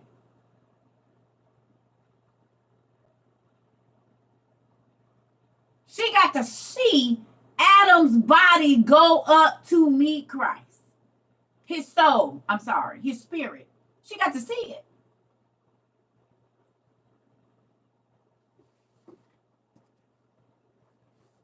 People say, "Oh, I don't believe that." When you watch it on the, and it used to be in black and white. It even wasn't as high definition that we got now. 10 years ago, when they were showing them bodies of people getting hit by the car, and you could see that spirit going up, it was black and white. Yes, Mr. Isaiah. You see what I'm saying?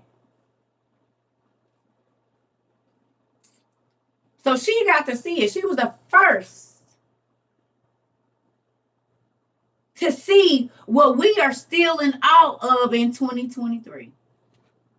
Because you can go on TikTok right now, or YouTube, or Instagram, and see a video about that, about a person's spirit leaving their body when they get what tragedy happened. You can see it. And they be caught on the cameras. Look at this. And they circle it, and you can see the spirit walking by or coming up, standing over the body. You can see it. And it be having the form of the person. Auntie, what you just sent me? Adam's tomb and the cracked earth from the crucifixion. Auntie, you be finding all the good stuff. I gotta go look at some of that stuff you sent me, because I was looking at the other thing about Samson, I think. And I didn't get a chance to go fully read it. We were supposed to talk about it today. So maybe in a later class, because I gotta go finish reading what you sent me. You be finding all the good stuff though. And do. Y'all all do. Y'all be finding real good stuff.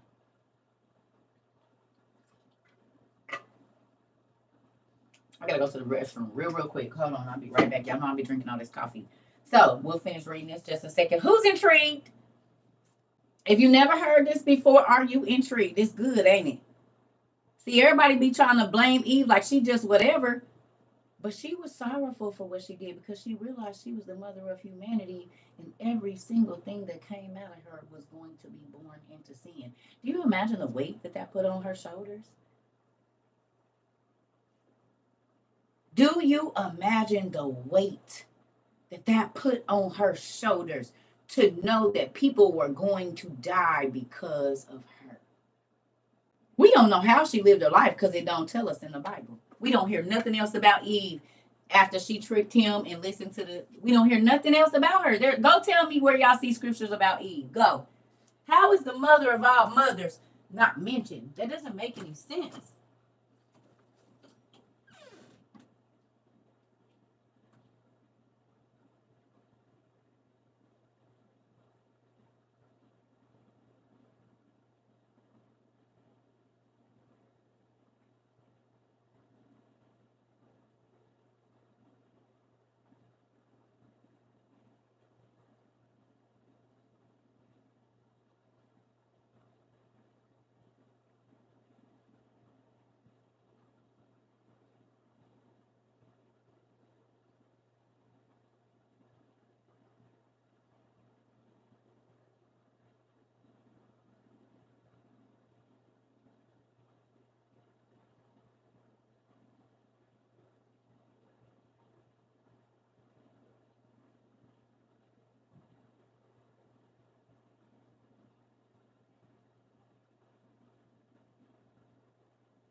It was. It was.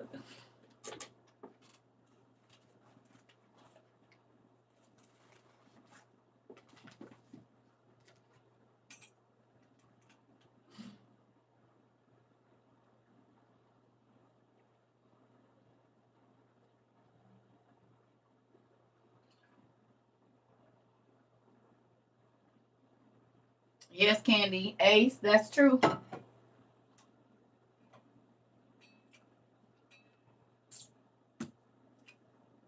Be honest. Who has been in church for a long time? Be honest. Who been going to church most of your life? Or listening to preachers most of your life? Be honest. Who? How many years? No, I don't feel like the Bible was plagiarized. No. And I'm going to tell you why I don't in just a second. Okay. How many times you heard Eve's story or the daughters of Adam?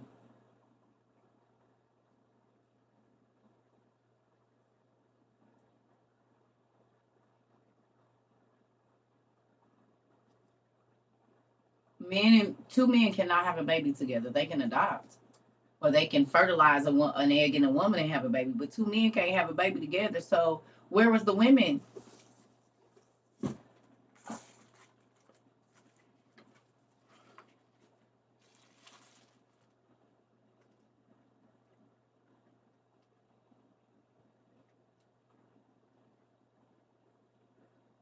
Okay, starting at 5. Me watching these pastors say nothing about. Listen, I promise. So starting at Genesis 5 is the lineage of Adam. And in order to keep having sons, it got to be some daughters popping them out, throwing them legs back, and popping them babies out. So where they at?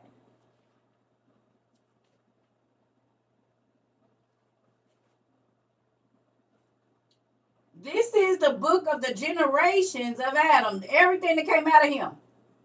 Okay? So it said Adam, Seth.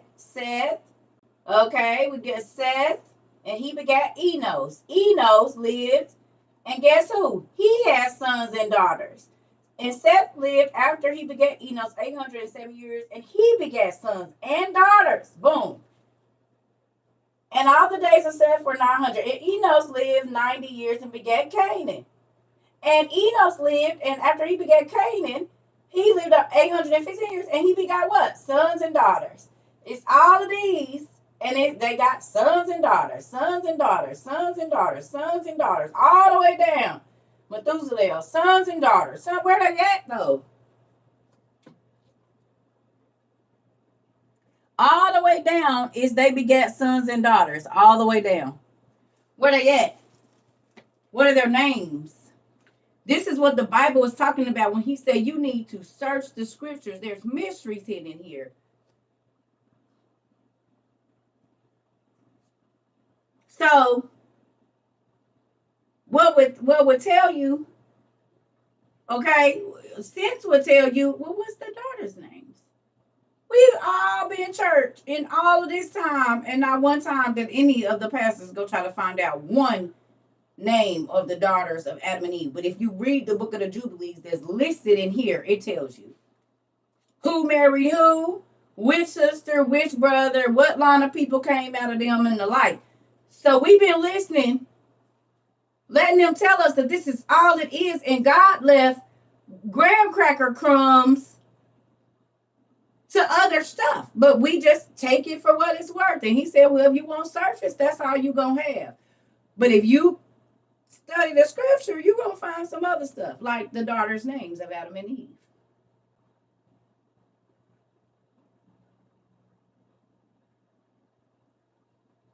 Trying to mess with the secretary. It's okay. Okay, let me say this to y'all. I don't consider myself a leader. I know some of y'all consider me a leader. I don't consider myself a leader as in y'all my people. I don't, y'all God's people. I'm not, God has sent me here to teach, but y'all not my people. Y'all are God's people, right? So look at this.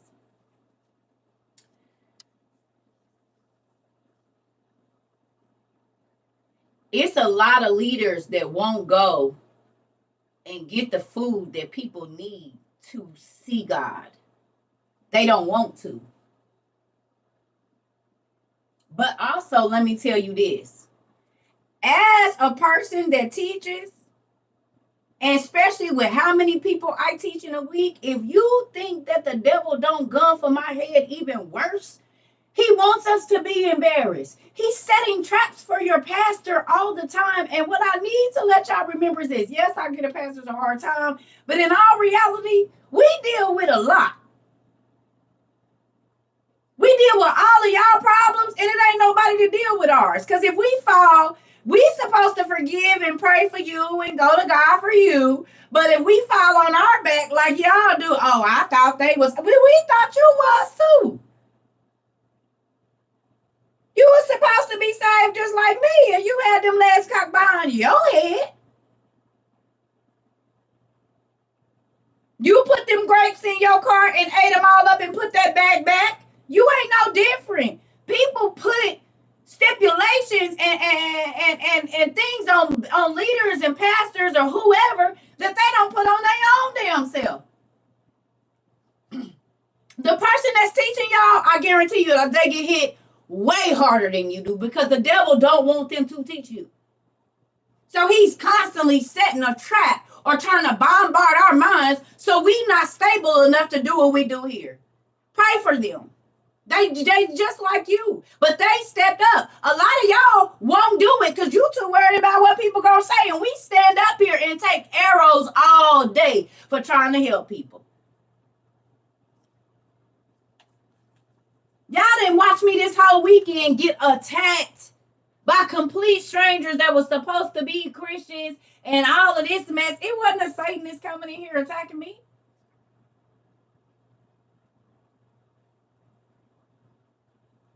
It was the church people.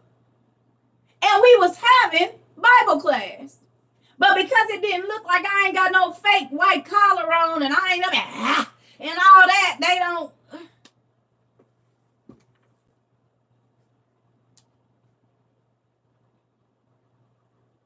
You hear me?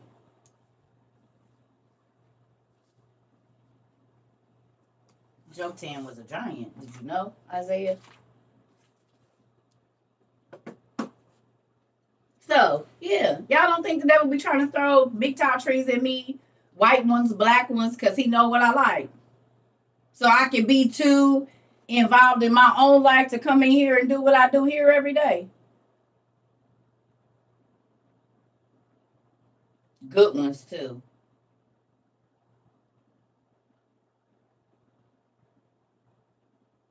It's so sometimes when I come on here and say, look, I got my own issues.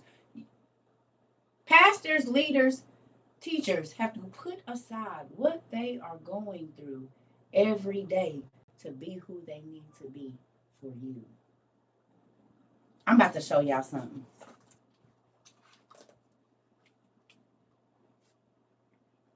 I was up looking at this.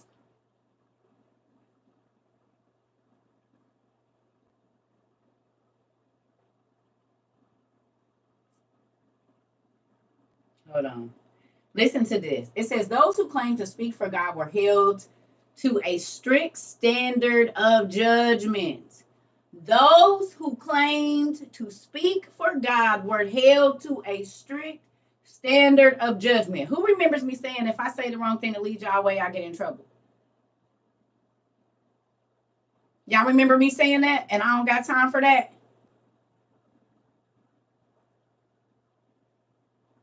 By me being a mouthpiece for God, my judgment is swifter and harsher.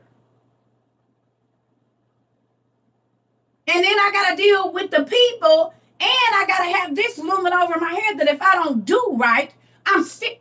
Leave me alone. That's why I be ready to punch people when they throw. Get away from me. Because you don't know what I have to go through to be here to talk to you.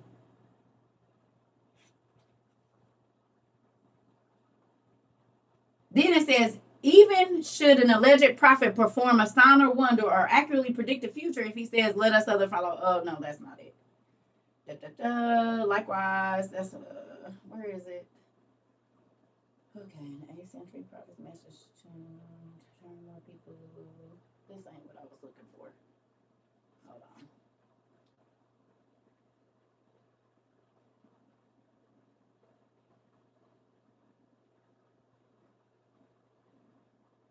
Okay, it says a prophet's primary function in the Old Testament was to serve as God's representative or ambassador by communicating God's word to his people. True prophets never spoke on their own authority and shared their personal opinions, but rather delivered the message God himself gave. So who remembers me telling y'all, it don't matter what I think. I'm telling you the stuff that God tell me to tell you. It don't matter what I think, because I don't care what you do. It's on you. Who you sleep with, who you whatever. It don't affect me. But what I don't see a problem with, and what God don't see a problem with is two different things. I'm not here to tell you what I don't see a problem with. I'm here to tell you what God got a problem with. And that's it. Because I might not have a problem with what you're doing, but I'm not putting you in heaven or hell either. So my opinion is not the one you should be worried about.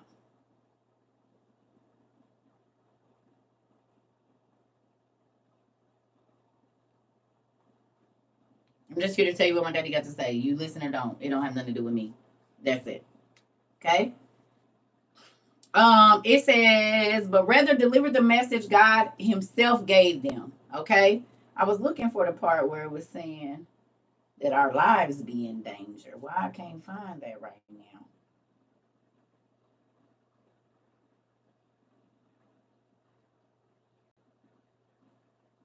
Oh, the part in here I wanted to read. And it was talking about how they put themselves in jeopardy.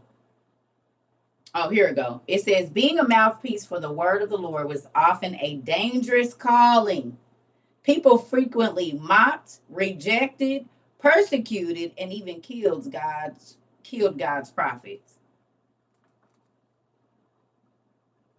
What I tell y'all? I done had to fight for the things my daddy had me say. Listen here, fight my way out of the house. Where's what?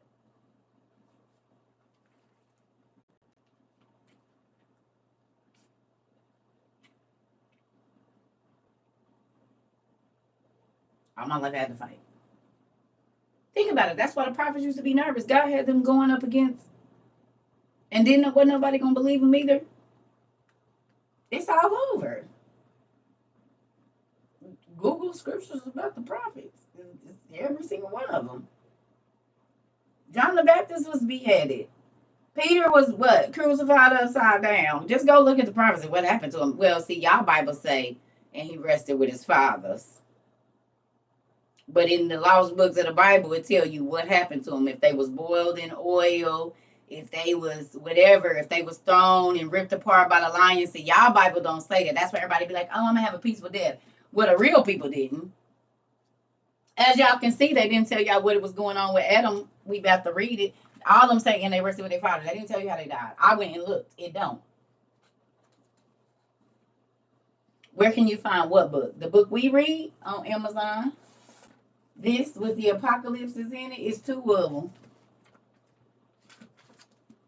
You go get them on Amazon right now. They in my bio. Go up here on TikTok and click the Amazon bio. Look at the books. And right now they on sale for $52. You might have to wait a week though.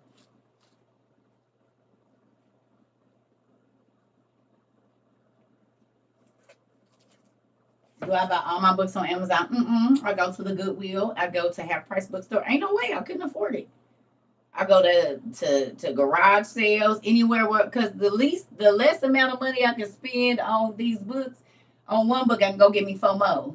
And because some people want all brand new books, they don't got to be brand new. As long as all the information is in there, because then I can spend $3 for this book and go get me 12 more. Some books I have to buy new, but for the most part, oh no, half price bookstore, thrift books online, A books. I go everywhere looking for them. I hit it up on Amazon. Google first. I put the name in Google first, and then see. Because if I can get it for cheaper than Amazon, I'm getting it cheaper from Amazon. Now these I haven't found them nowhere cheaper than Amazon. That's because God blessed, because they've been on sale since we went viral last year. So, okay. Okay. So here we go. Let's finish happening. So we know now, it says the angel came and told Eve, get up, because Adam's spirit then left his body. It says, and Eve rose and put her hand on her face. And the angel said to her, lift yourself from earthly things. And Eve gazed into heaven and saw a chariot of light drawn by 4 radiant eagles, of which it is not possible for anyone born from the womb to tell their glory and to see their faces. I'm going to read that again. And Eve gazed into heaven. Now, this is, God is meeting Adam in the air. Or somebody coming to get him. His Uber is here. And Eve gazed into the heavens and saw a chariot of light coming, drawn by 4 radiant eagles, firebirds. Or you know how they have the invisible birds, but they be so pretty, like iridescent or whatever, how they be showing them. Are the PDFs available on my site yet? What do you mean? You can go, they're not going to be on my site. You can go on Amazon, on Google and download it. Just type in James Charlesworth PDF book 1, book 2. Thunderbirds, lightning birds, whatever. Okay. So it says by 4 radiant eagles, of which it is not possible for anyone born from the womb to tell their glory or to see their faces. And angels went before the chariot. When they came to the place where your father Adam was lying, the chariot stood, and the seraphim were between your father and the chariot. The seraphim were.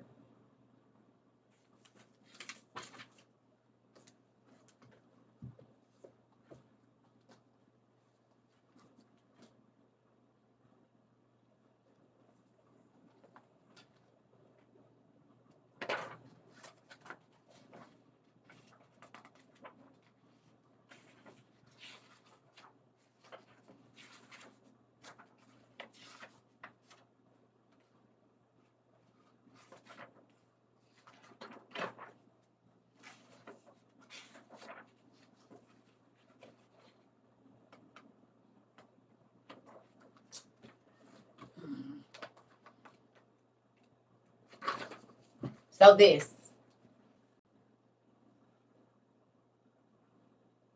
They got 6 wings. So when it says the seraphim stood between Adam and the chariot, what book? This is what was there. The seraphim. So look. It says only 2 orders of angels are given specific names in the Bibles, the cherubim and the seraphim. Understanding what angels look like can be tricky, but we do know that the seraphim had 3 sets of wings. So these people are who showed up to pick, these beings are who showed up to pick up Adam when he died. On a chariot that was guided by not horses, eagles.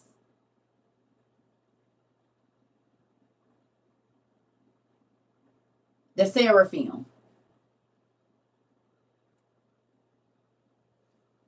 And the seraphim are mentioned in Isaiah 6 and 3, Revelations 4 and 5, and 4 and 8, and Isaiah 6 and 7,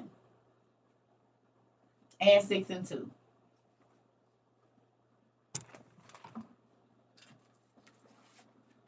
All right, here we go. So that's who was standing in between Eve and the and Adam's chariot. The chariot that came to pick up his soul, or his soul. Yes, this book is on Amazon. Which one? The red one? Yeah. They even have a Bible, y'all, of that.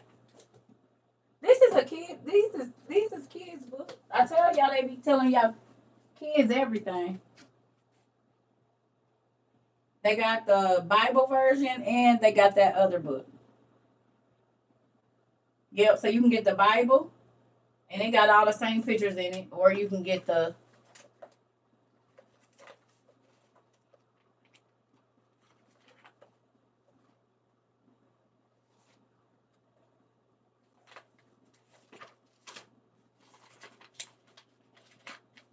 behemoth.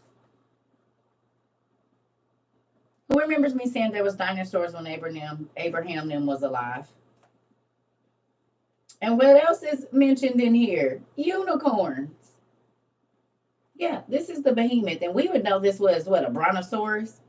A brachiosaurus? But this is what the Bible says is the behemoth.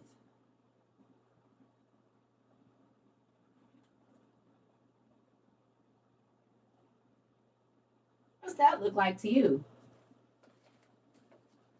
I told y'all the dinosaurs was alive when Moses and them was alive. Abraham and them. They was here. What's that? Why would the Bible have unicorns in it? I'll show you something else too.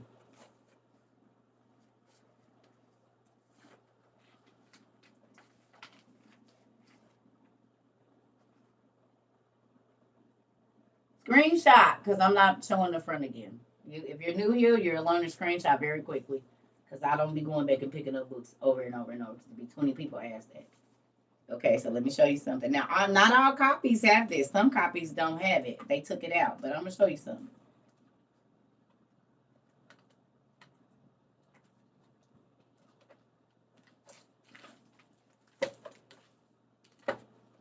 This is a mock-up of the boat, the ark. Okay? And where this purple thing, this purple little deal is, I need you to look and tell me what you see there. Okay? I'm going to give it to y'all first.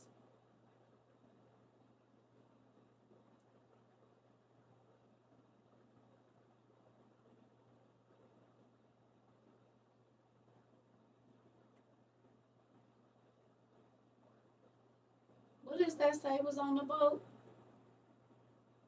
Under lynxes? What's that say? Does that say unicorn? And somebody say, that's horses. Well, the horses is right there.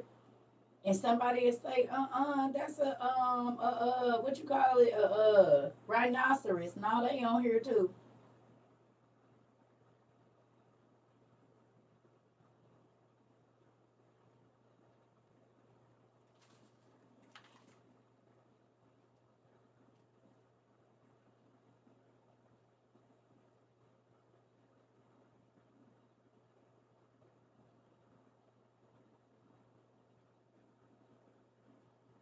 Oh, right under there. See? Rhinos. Rhinos, unicorns, horses. Horses, rhinos, unicorns.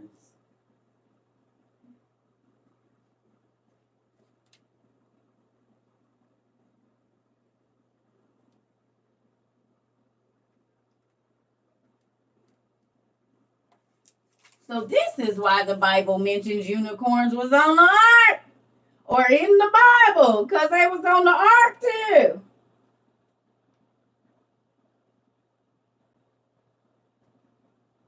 And how do we know this?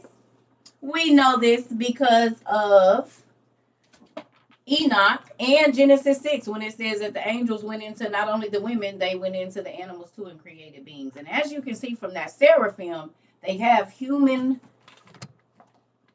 like bodies. Guess what else is mentioned in your Bible? Merfolks. Right there. And where? First Samuel and other places as well. Uh-huh. Uh-huh. The giants with the 6 fingers and 6 toes talking. Shrek. Anyone? A talking donkey? Ain't this what we got? Shrek made billions of dollars, and why? Because Eddie Murphy played a talking donkey. And where does that come from? This story in the Bible, Balaam's donkey that was talking to him. So we'll say we don't believe it in the Bible, but we'll pay a gazillion dollars to buy everything Shrek for our kids. Oh, okay. Wonder where they get those stories from.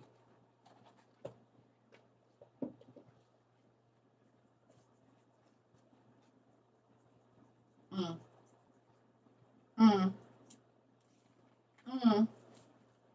But everybody don't want to believe. Oh, it's made up. Well, y'all don't be saying that when y'all be going to pay the movies to watch the biblical stories from Marvel and Disney and Pixar, because that's what they do. They go read these stories and sell y'all a movie about it.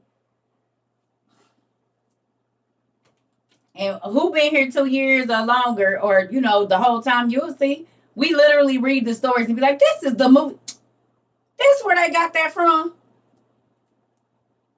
Every day this happens. Every single day that we study this stuff, we see a movie that we didn't pay money to go see that is in these books. But every time the Bible ain't real, it's stories. Well, y'all say that when y'all going to watch the Marvels, because that's where they get it from. And then all of a sudden y'all woke now. Well, you could have read the same in the Bible. It's right there because it's the stories God will use whatever He wants to get you to listen. He don't gotta call a spade a spade. He could call it a triangle help, and you still gonna get it. He don't care if he gotta change the name for you because he knows some people difficult. So he'll do whatever he need to do to get you the information. Trick you, nigga. Thank you. Now, because all the names is the same and all the stories is the same because it's the same story. He just changed the name of the Tower of Babel. He didn't change the story. He changed the name. So everybody had demigods. Why? Because in ancient Mesopotamia, that's where the angels went into the women and had nobody left Africa yet. They spread out over the world after the flood. They spread out, and if you go, every race of people got a Savior born around the 25th, and his name was this, and his name was that, and he had these. Every race of people do. He wasn't born then, but that's when he was revealed to the world. He was born sometime in August or April or whenever. He was a few months old because they traveled then, but still. Yeah.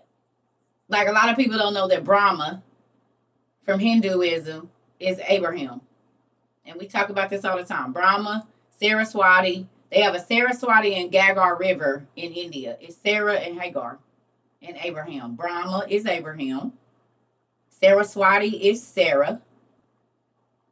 And Gagar is Hagar or Keturah. And if you go get this book,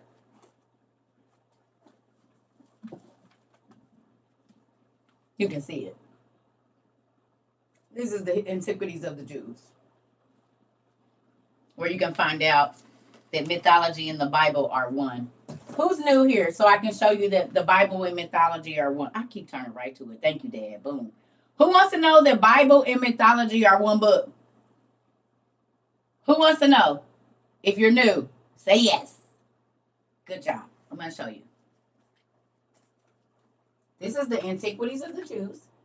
See it? The Antiquities of the Jews. You see concerning Abraham, Sarah, and wife, and how she entered her days. Boom, right here. It says, Cleodemus, the prophet, who was also called Malchus, who wrote the history of the Jews, is in agreement with the history of Moses, that their legislator relates that there were many sons born to Abraham by Keturah or Hagar. Now he names three of them, Aphor, Sorim, Japhran. From the, and that from Surim was the land of Assyria nominated. So Abraham's son by Hagar is where we get the Assyrians. Abraham's son by Keturah or Hagar, the one named Aphor, is the father of the Assyrians. And that from the other two, Aphor and Japhran, the country of Africa took its name because these men were auxiliaries to who? Hercules. Hercules. When he fought against Libya and Antaeus, and Hercules married Aphorah's daughter, and of her he begot a son. So wait a minute. Abraham's granddaughter married Hercules? But I thought mythology wasn't real.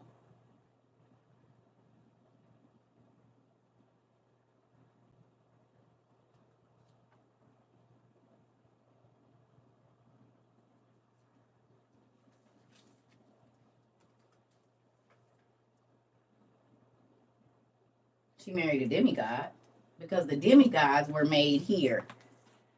In ancient Mesopotamia, I'll show you where they were made at. It's in Genesis 6 too.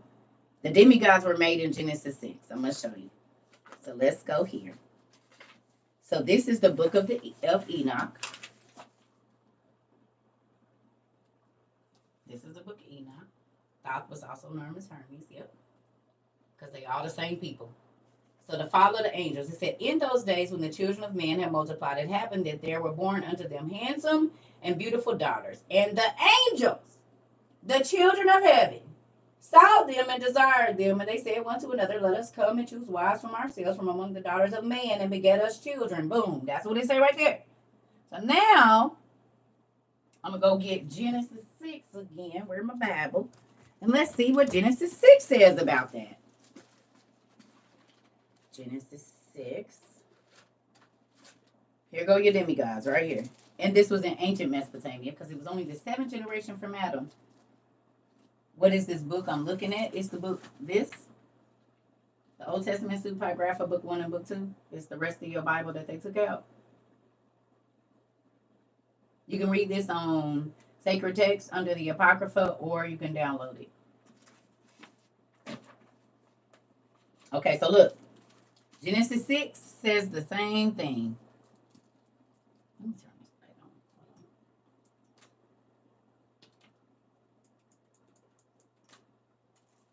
Genesis 6 says the same thing. I think because these lights are different. I think that's the deal. Hold on.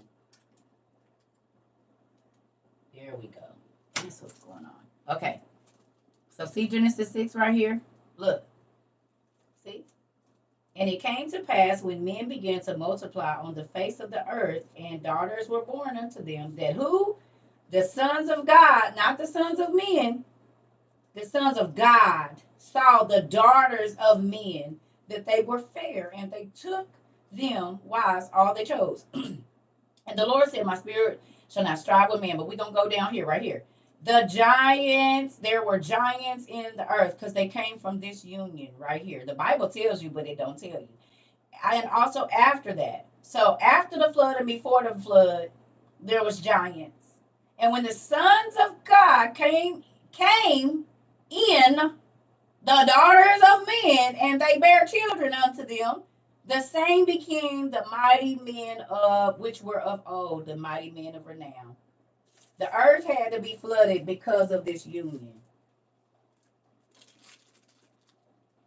But in order to take something, you got to choose to take it, don't you? Can I get what? Yeah, you can get this book on Amazon right now. Here go your demigods.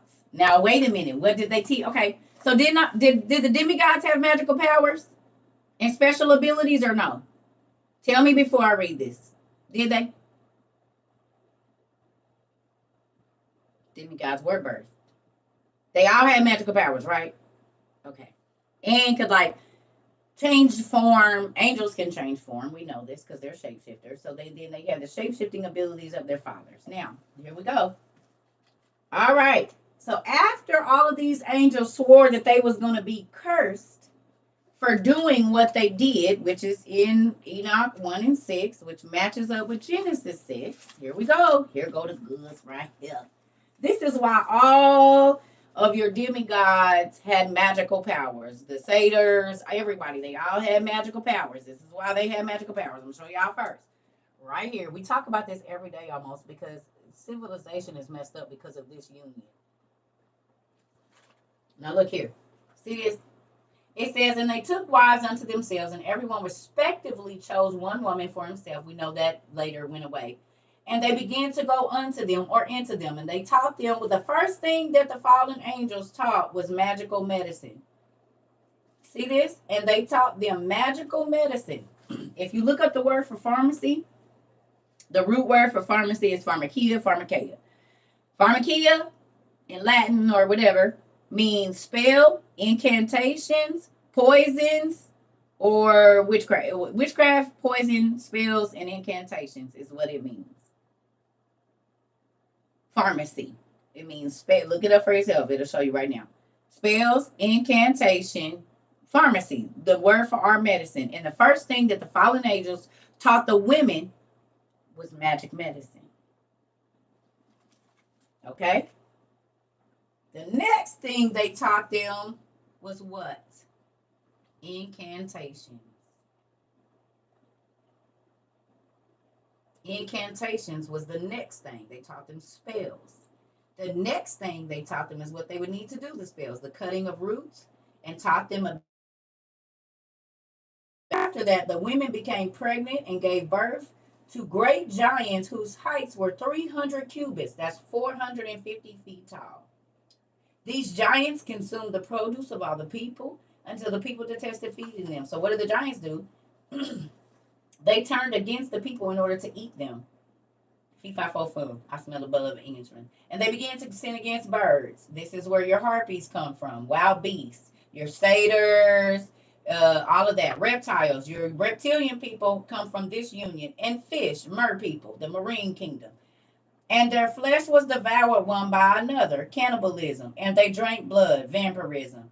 And then the earth brought an accusation against their oppressors because you took an eternal being and a human being, and when you mix them together, it was like making, like how you make dogs too close together and they just be like crazy, like rabbit almost, just crazy for no reason. They had an insatiable appetite. So eternal beings don't eat. So when they went and put their seed into a woman, no matter how much they ate, they was always hungry. Anything that they did, it was never enough. These are now the disembodied spirits that everybody be calling their ancestors. Because the angels thought that because they were eternals, that their children were going to be eternal. But God said, I got a cake baked for you. Yep, they're going to live forever, but I'm going to trap them to my earth. So once they leave their bodies, they're not coming up here with me. They're going to be trapped down on earth as disembodied spirits. This is why when a person is possessed, they can't stop doing stuff because the insatiable spirit has now inhabited their body. Not only that, they miss having sex. They miss eating flesh. What do some of the people do? Be eating flesh. What do they do? Mass murders. What do they do? Serial killers. What do they do? Serial rapists. What do they do? Because it's never enough. And they say, I don't know, it's a hunger that I have on the inside of me. And when it comes over me, I just have to do it. Oh, okay. That's the spirit of the disembodied spirits of the fallen angels, the demigods. While y'all praying to y'all ancestors and asking y'all ancestors, they're damned. The whole reason that the Titan War happened is in this book I'm about to show you. Michael, Suriel, and another angel went to God and said, do you see what Azazel and his brothers have done? God said, I got it. The same way they done made implements of war, all y'all magic charms that y'all be wearing. I'm about to show y'all where they came from. Right here, the fallen angels. And Azazel taught the people the art of making swords, knives, and shields and breastplates. And he showed their chosen ones bracelets, decorations, shadowing of the eye. There go y'all makeup. With antimony. That's nuclear science. Ornamentation and the beautifying of the eyelids and all the precious stones. Coloring, tinctures, and alchemy. Still want to do divination? Because the only reason they did that is because they was cursed. And if you go back to Genesis 6, they already knew they was cursed when they made the decision to go have sex with the women because they were infinite beings and they were pure. They were made out of the elements. They was never supposed to touch nothing worldly. In this moment that they put their orifices in them women, listen here. They was cursed and everything that came out of them was cursed. Just like we are all sinners because Adam and Eve sinned and everything that came out of them was born in sin and shaped in iniquity. Same thing from the giants. Look, they said they already knew they was going to be cursed. He said, oh boy, Semyaza said, I'm going to do it by myself. And they said, nah, we are going to have, let us all swear an oath and bind everyone among us under what? A curse. Not to abandon this thing. So anything after that they did and everything was cursed from God. They kids included. They were the reprobates. Because God took the name of God off of them, the El. They were not Suriel anymore and all of that. Semyaziel, they were just Semyaza. The El or Al is God's name. He removed it from them once they went into the women. This is why all of the races around Israel, the wars of the Jews, is so important because it's the children of the angels. This is why God used to always have to tell Israel, don't be scared. I got you. I know they bigger. This is why Joshua said, we went into Canaan and these niggas see us as grasshoppers and we see them as such. So if you look down at a grasshopper sitting on your toe, that was the ratio of Joshua and them to the people in Canaan. It's right there in your Bibles, Numbers 13 and 33. And then if you don't believe it, I can show you a visual of that also. Right here. This book is called The Cultural Atlas of Ancient Egypt. By Stonehenge. Here we go. I'm going to show you exactly the ratio. And then I'm going to get back to what I was doing over there.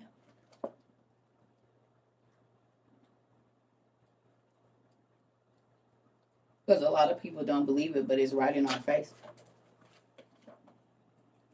Come on. And y'all know I'm going to say it. I say I'm going to mark this every time, and I don't. And do. Okay, we close right here. Come on, where are you?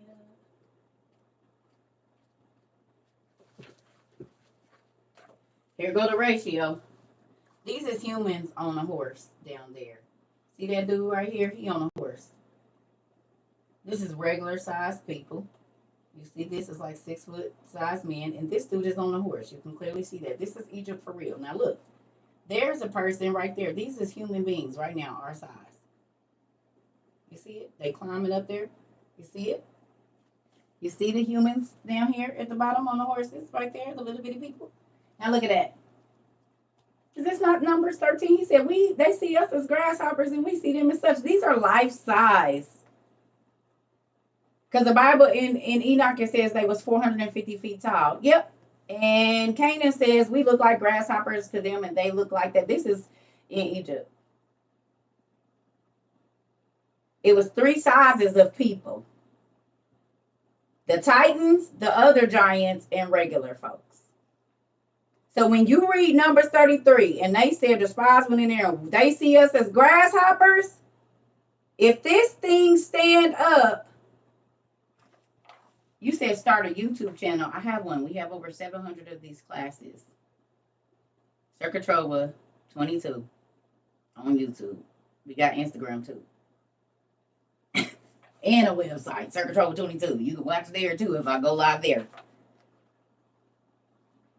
So when you read Numbers in 13 and 33 and they talked about we as grasshoppers and they see us as such, this is what they was talking about. Not Shaq, this.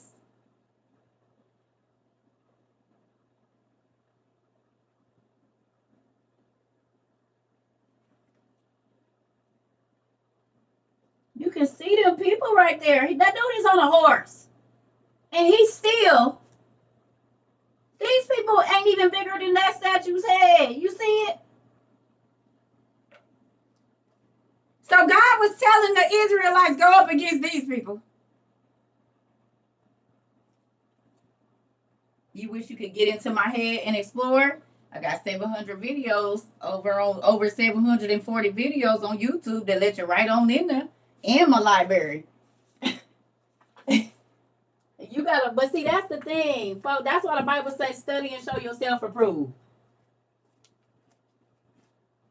Oh, yes. Go to the website, become a part of WOIU. That's We Outside International University. Let me show y'all. I'm your dean, CERCA TROVA. Go to CERCATROVA22.com. I'm the dean. And we learned a whole bunch of stuff here. We learned all kinds of stuff. It's great over here, for real. Like, you're going to learn that all your medicine, I just told y'all, pharmakia means spells, incantation, witchcraft, and poison. Well, then you will learn that all of your medicine is named after high-ranking demons in this world, ain't it, y'all? Or that Sprite, that you love so much is actually another word for spirit. The same spirits that's on the liquor store. Sprites and spirits is the same name, honey. All your cars is named after these people's kids. All your clothing, everything. It's all named after the symbols on your clothes. The most expensive things is all of the fallen angels' children's symbols. Oreos, everything. We didn't went through it. The wings on the shoes for Michelin, or well, whatever that tire company is. All of the most important things or expensive things, and some of them that ain't important. It's all named, but you need books like this to know that. We got one more. Where is it? And I be looking at it.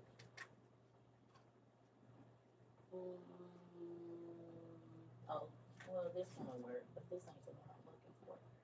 Yeah, where is her? This is the encyclopedia. We need a dictionary. It might be up there. Oh, it is. It's up here. So books like this blow your mind. You're going to find your medicine names in here. All the names of your medicines that the chemist, RHYX. I'm going to show you. I'm going to just show you this and then I'm going to show you why. Okay, so this book,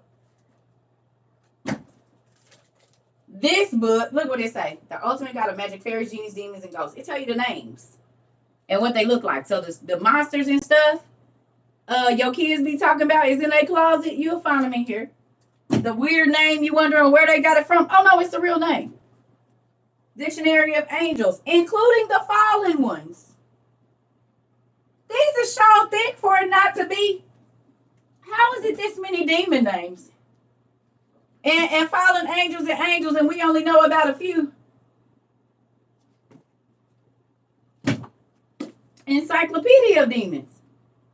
Oh, tell you about all your names of medicine in here too. Look how thick that is.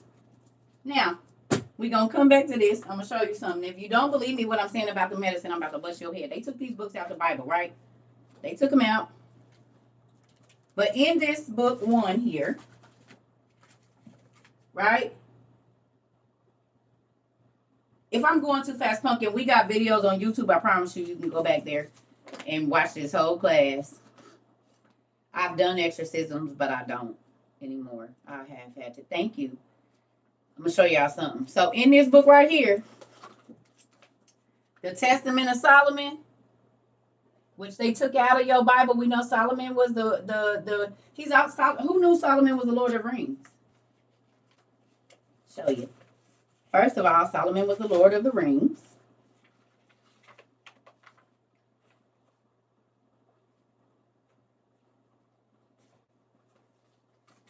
No, for real.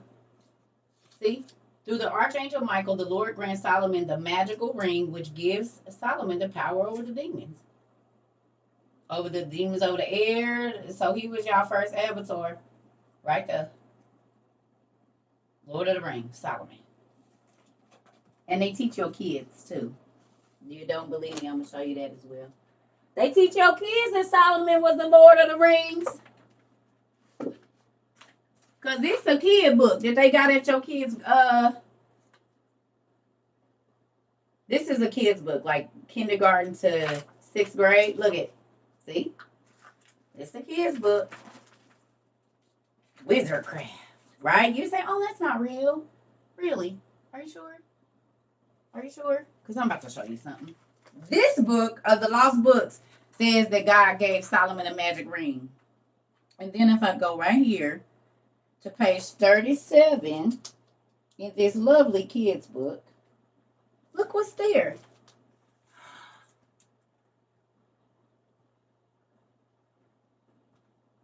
In AD 100 to 400, there lived an extraordinary wizard named King Solomon. And what happened? He possessed a magical ring with which he commanded spirits, called the jinn, to do his bidding. So you won't believe it, but they telling your kids, and they telling them how to make it. This is a kid's book. So you got, she over there crazy. Well, they telling your kids the same thing I'm telling you, the same thing they took out the Bible. Tell your kid how to get a familiar, how to grow their herbs, just like the fallen. You think I'm joking? It's all in here. Show them how to make the garden, how to call fairies to the yard, the whole nine. Everything that's in this book right here.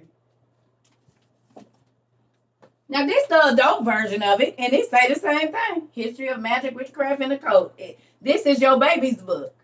Don't believe me? All these books up here is kids' books. What's in here? The same thing that's in that. This is a kid's book. But guess what's in there? Real witchcraft. Real spells. And they tell you how to get your familiar and do animation spells in there. And these is at your Scholastic, baby. These is the books your kids coming home asking for money for at the book fair, babe. And they got real spells hidden in here, in this good old book back here. And it came with tarot cards. Real ones.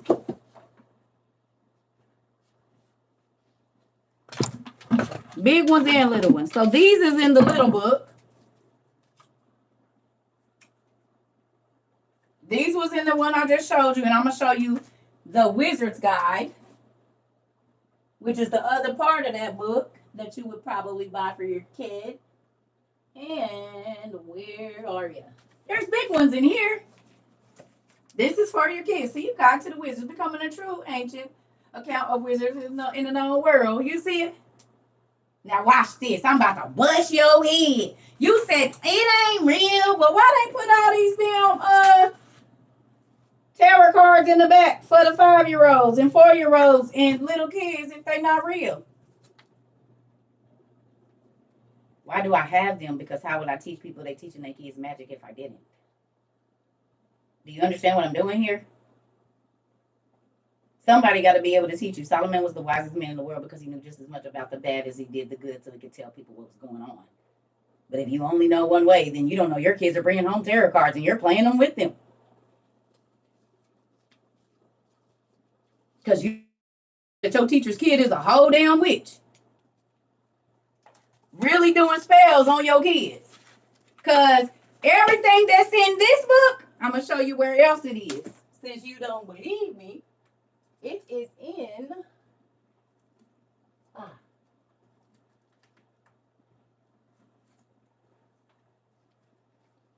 This is a real spell book. Aleister Crowley, y'all know who he is. All your symbols and signs that's in your kids' books, them right there, they in here. This is a real spell book. And everything that's in this little book right here for your kid, this book for your kid, and that wizard book that I just showed you, and some of this mythology is in this real spell book, but because you don't want to know, and oh, we don't do that over here. Your kids doing all kind of magic right in your house. Somebody got to know to tell you. And I went on and took the time to learn. So I can help these babies while they telling y'all they got mental illness. No, they don't. They full of demons because they've been doing incantations in your house. But because you think it's make-believe, you steady buying this.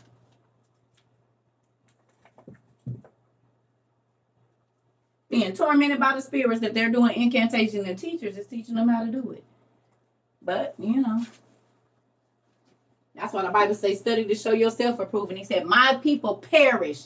They gonna die in untimely, violent death because they don't have enough information. And it's the church people that's always talking about what they don't need and what they don't need to be reading.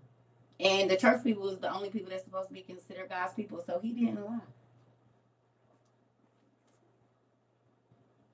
He didn't lie. Because the church people out. I ain't reading that. And y'all the people we said gonna perish. My people is not the world. My people is the church.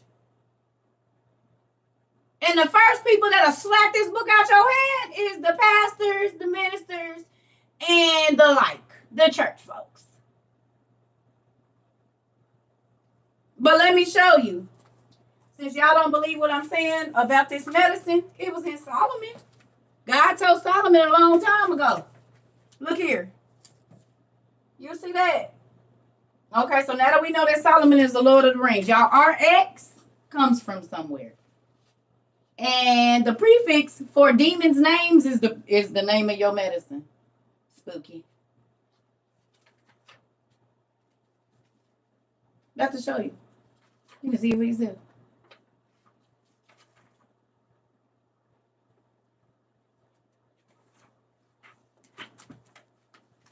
Look, if you take that HY out of there, what is it? Rips. Your recipe. This stands for recipe. So what does this demon do? His name is Rick's Alath. And we looked this up. Alath is, what is it? What is Alath again? What medicine is it, y'all? Zyrtec. The name Alath is the name of Zyrtec. Right? Alath is the other name for Zyrtec. Zantac. Zantac. So Alath is the name for Zantac. Alath is the chemist's name for Zantac, but it's the name of a demon in here. There's another medicine called Gardasil and Gardasil. That's the two names for the same angel. That angel taught men the death blows. What do they use that for? Reproductive health, to stop you from having life. Birth control. So they named the birth control after the angel that taught men all of the death blows, even abortion. He was the angel that stopped life, and they named the birth control, which stops you from creating life. Oh, no, none of that makes any sense. You're right. None of it makes any sense. None of it. So Rix, Menthado, I cause the kidneys to suffer pain. Rix, RX, Anaref, I send gas and burning into the bowels. That's irritable bowel syndrome. Rix, Axabuth, I cause men to suffer from diarrhea and hemorrhoids. And the list goes on. I bring on long-term illnesses and the like. So why do you go to the pharmacy, which that word means spells, incantations, witchcraft, or poisons, to get a spell that's written down on a paper that's supposed to fix one thing, but everything starts going wrong once you take that medicine, and now you're more sick? You mean like the Bible said, when one demon come in, he brings 7 demons stronger, and the man's situation is worse off than it was before they start taking the medicine? You mean like that? And all the medicines, the names of it, if you study, they're named after fallen angels, children who became the disembodied spirits that possess people and cause them to do that. Maybe it don't have nothing to do with nothing. Because as soon as you get addicted to prescription pills, you under a damn spell. Doctors and lawyers giving up their whole everything to go get a pill and lay outside in the back. That sounds like a damn spell to me.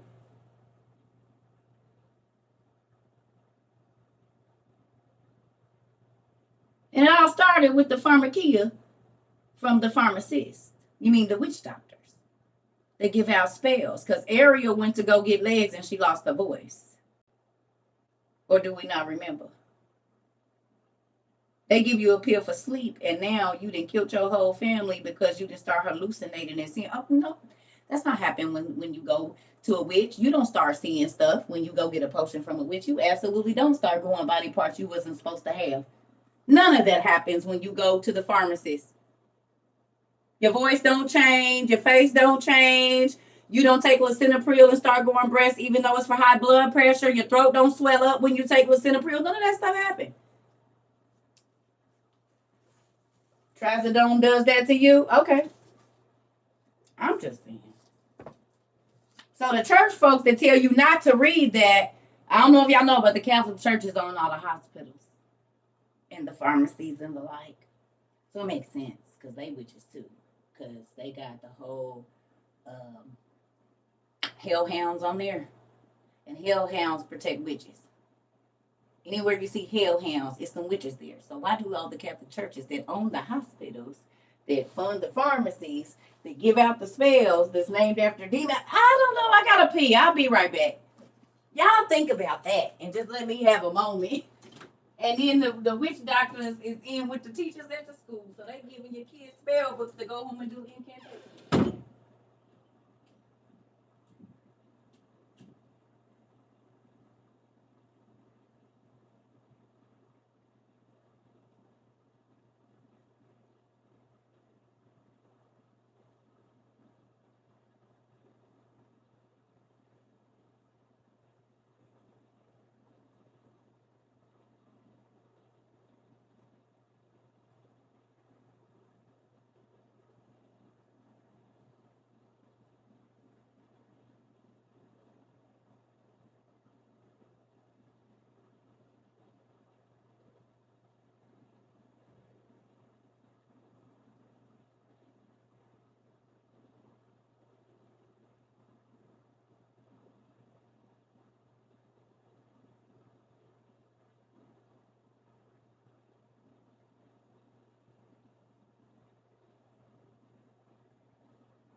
Excuse me.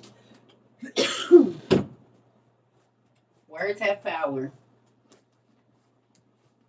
Words have a lot of power. Let's look at this. Who say the word OG? For my people that's been here a long time, y'all know. But who always saying that's my OG? Anybody say that?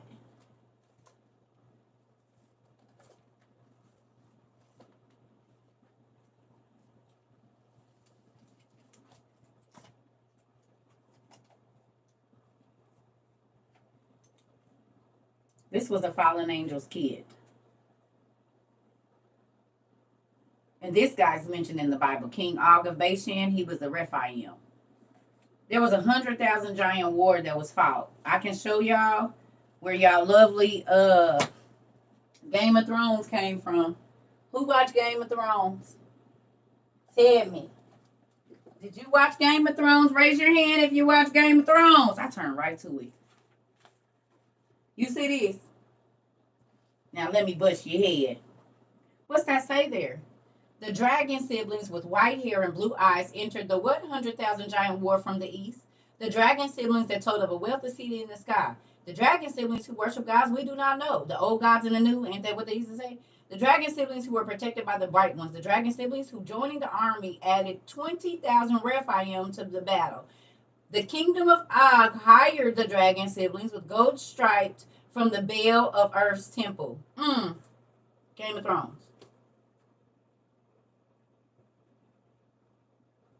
So King Og fought a war and hired the people that look exactly like the people in.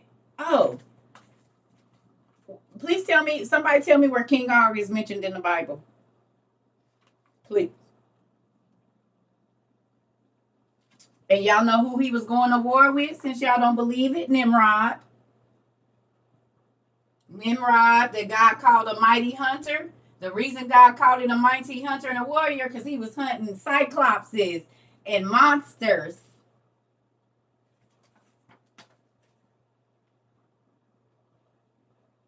That's why God called him. He was fighting against the giants, the Nephilim, the Anunnaki, and all of those guys.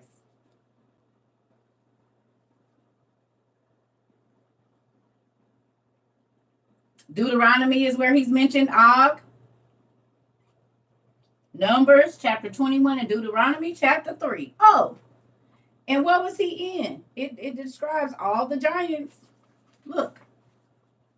So remember when I told y'all I would thank you. I was about to tell y'all about the Titan War. Look it. The giants of the 100,000 giant war. And who was he going against? Nimrod, because he hated him. It says, and when the moon was full next, war broke out between Og and Nimrod's kingdom. Og and his giants fought against the circumcised, and the circumcised and Nimrod fought back. The reason that Nimrod's giants were circumcised is because they was running with the Israelites.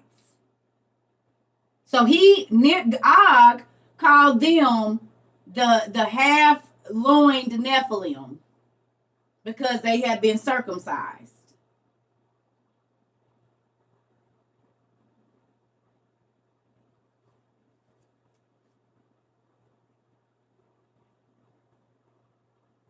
It's right here. He hated Nimrod.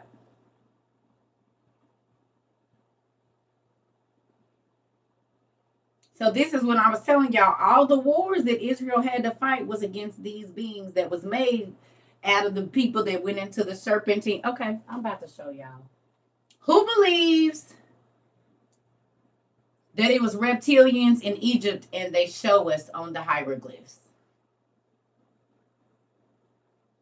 All of our classes, if you new here, we got over, please go, I never say this.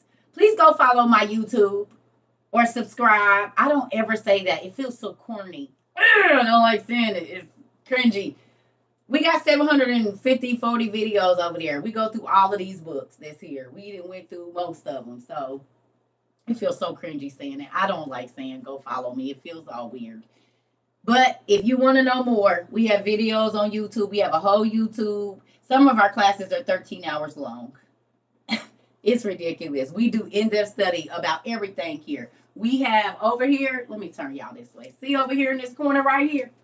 See right here? This to the wall. We got the creation of the gods in Japanese. In Chinese, Persian, Japanese. Swords and steam, which is like the pirates and the aquatic people. Celtic myths. Native American myths. Witches, wizards, seers, and healers myths. Beasts and creatures myths. African myths. Gods and monsters myths. Greek myths. We got Chinese myths. We got Norse mythology, Hindu mythology, because Father Abraham had many sons and many sons had Father Abraham. And people forget that. You have to go and study the other races of people to get the rest of the story. That's how I can know when a person has only studied Egyptology or this thing, because you didn't go anywhere outside of that. But if you really studied, you'd find out that the Maccabees and the Maccabees is the same person. If you type in MEQBYAN, or EN, you see Ethiopic priests. If you type in MACCABEES, you see white folks. But if you read the stories, it's the exact same. Well, I know in Latin, in the Latin countries, they ate pig, but I know over here in Mecca, they don't. And that story is about 6 to 8 brothers being forced to eat pork. Where we already know the pigs was over in Rome and stuff. They ate them over there. They did not eat them and still don't eat them in Mecca. So it's the same exact story. It's just the spellings are changed. Just like Cush and Chus. CHUS and CUSH. Same person.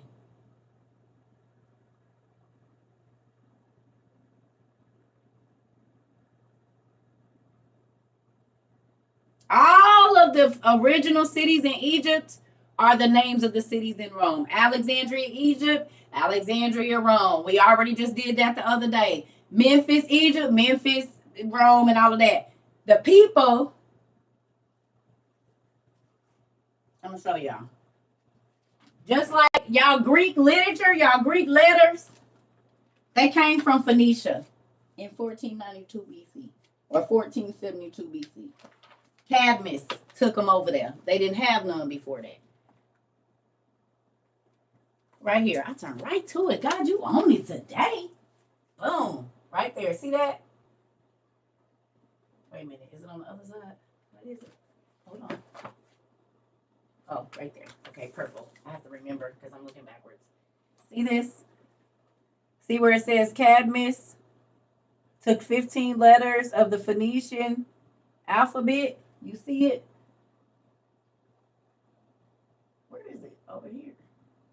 Oh, there it is. See?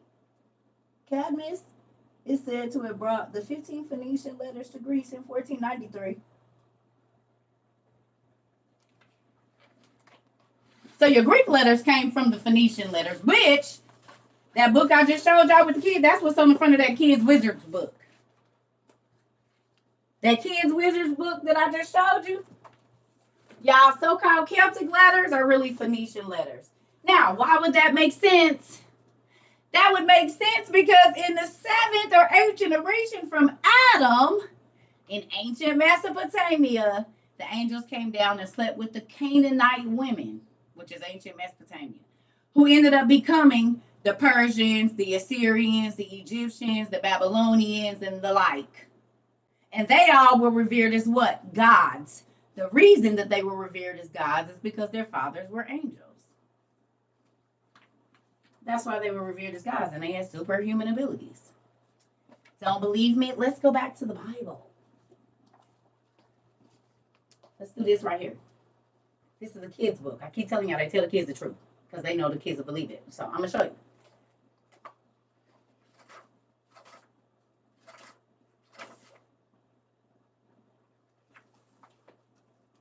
The Nephilim. Heroes of old. These is people back there. Y'all see this is a normal size man. That's a regular, that's a Nephilim, but they was bigger than that. So here we go. Where is this listed at? Genesis 6 and 4. I told y'all. The Nephilim were on the earth in those days and also afterward. When the sons of God went into the daughters of the humans, if they were all humans, it would just say the men made it with the women like it did when it says such and such begat. In all of the places, you're going to see the sons of God or the children of heaven and the daughters of humans or the daughters of man. The sons of men and the sons of heaven or sons of God are two different races of people. It's right in Genesis, and people miss that. So look, it says, in the early days of human history, stories spread about men who were bigger, stronger, and braver than all the others. Heroes of old, men of renown. The Nephilim were set apart from ordinary people. Some of the versions of the scripture translate the Nephilim as giants.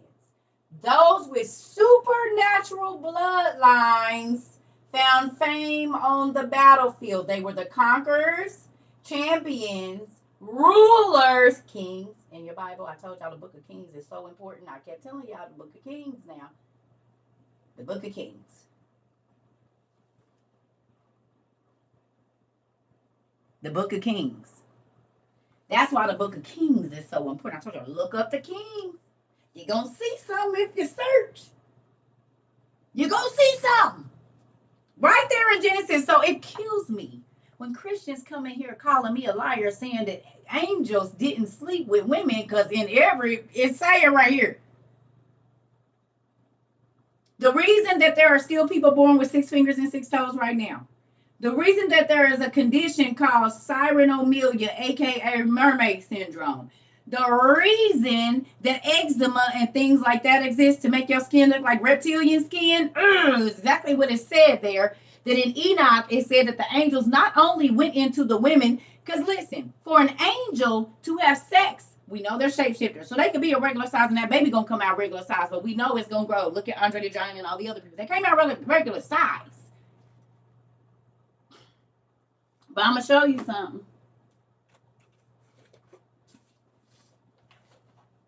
They came out regular size. And look at this. It's right in your face. Right in your face. You're going to be like, oh my God, I've seen this picture before. I never even paid attention to it. Hold on. Come on. CERCA. I'm going to mark it this time for real. I say this every time, and I do not do it. Oh, is this right here? Oh, before I do that. So, who remembers me asking you if it was if the reptilian people was in Egypt and it's on the hieroglyphs? What is the best book of Enoch to study? You can get, okay, so hold on. I'm going to answer that. Who remembers me saying that? Look, they told you the reptilians was in ancient Mesopotamia a long time ago. Y'all want to see Medusa, what she really looked like? See, they tell y'all that she had a human face with snake hair. Lies. It was the exact opposite. She had a snake face with locks.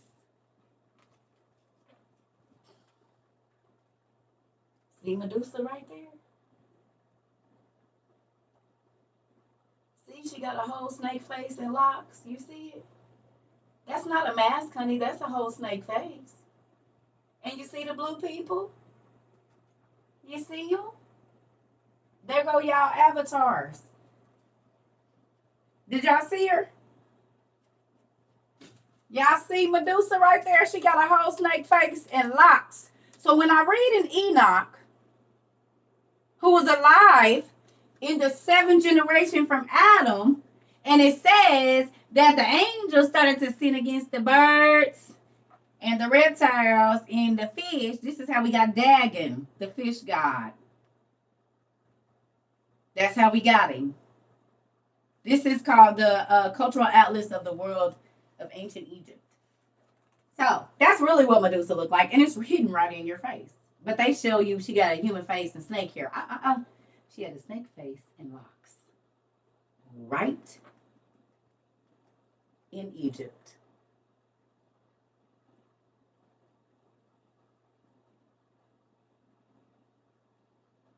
They showed y'all. I'm going to show y'all. And then I'm going to show you something else. The giants. Okay? Bird people. There's a condition in humans called Seckel syndrome. Grew from minions. His face is shaped like this. We know people that have this under their neck right now, and their face look like that. That's called Seckel syndrome. It was bird people in Egypt. But they wasn't white like that. They looked like this. And he also had on those sacred jewelries that they told us about. Oh, so this is where Seckel syndrome come from. Really? And there go the sacred jewelry that the angels that always had, the rare jewels that we just read about in Enoch that the rulers had. No, this is a real thing. Cyranomylia is called AKA mermaid syndrome, where the legs fuse together and the feet go out like fins. Swim bone.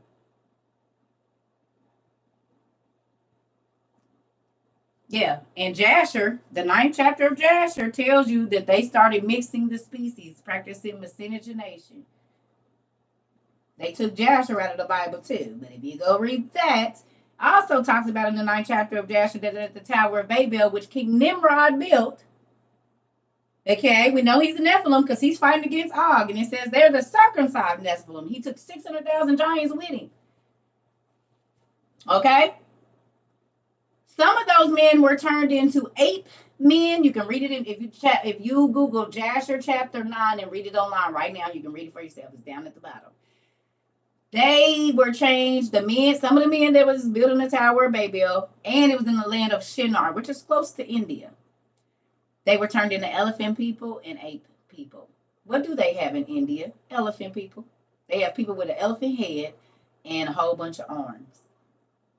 What was they using to build the tower? They arms. What does God use when he sins against you? When you sinned against him, he used the very things that you're using. He cursed those things.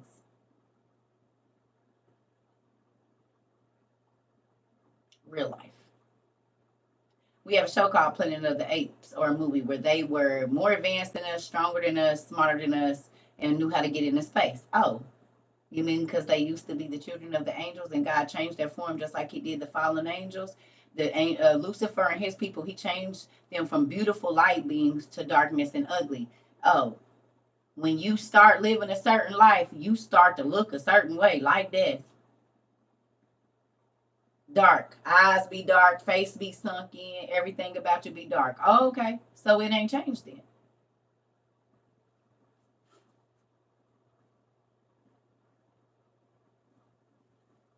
Now, let's get back to these women and their kids. So when we just read in Enoch that they said they was 350 feet tall, I'm going to show you. Oh, there she go. Please note that this woman is standing on his feet and she only goes up to his knees. And you could tell by his skirt that he was a ruler. Do you see his toes compared to her toes? She only comes up to his knees. Do you see it? She's standing on top of his feet, and she only goes up to his knees. That's a grown woman. You see, she got breasts. She's fully developed. She's a grown woman. Now, who is tall enough to where me at 5'3", I would only come up to their knees? How tall would that person have to be? Do you see the size of his legs? If she gets off of his feet and stands right here, she would probably only be barely up to where his knee goes. Kind of what they described in the Bible in Numbers 13 and 33, that they look like grasshoppers to them. The Nephilim and the Anunnaki and the Girgashites and the Zimmerum and the Gibberum, and it was over 200 races of giants. And they started mixing with each other. And so then it made more races of giants. And then not only were they mixing with humans, they were mixing, this is how you got your centaurs and your minotaurs and your mermaids and your aquatic kingdom and the harpies and all of that. Let's look. Let's see. This is a good book. And then I'm getting back to my class. Because we were supposed to be reading about Adam getting taken up so y'all can see something else. How did they make it past the flood? Some of them was on the boat. One of them, Og. They changed his name. We got that book too.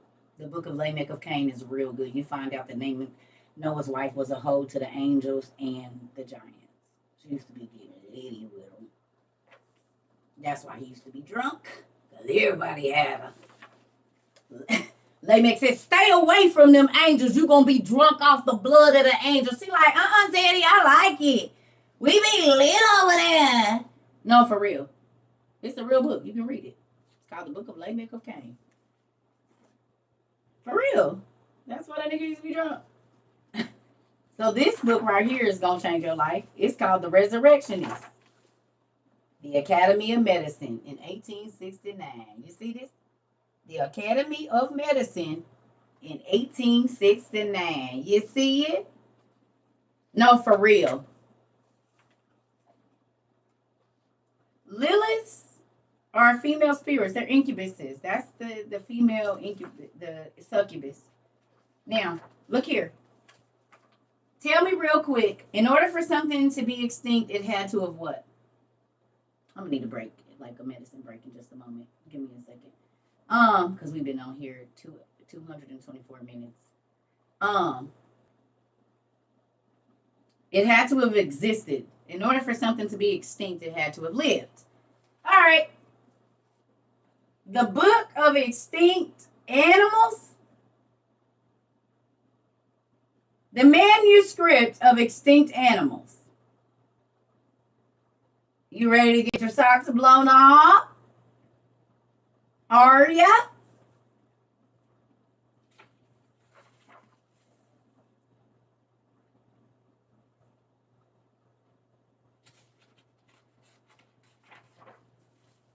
How do you do this if you've never seen it before? How do you do this? How do you know where the frontal bone and the mandibula, the scapula, carpal bones, the ulna, how do you know where that is?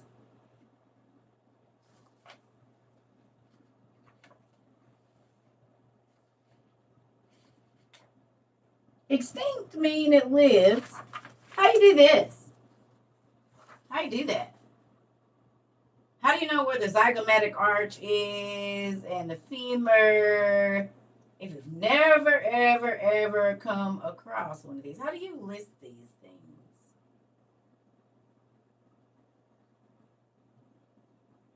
If you've never seen them.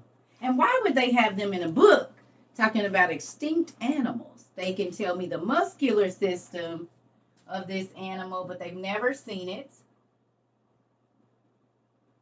They can list it and show me exactly where everything goes. Even down to the circular system.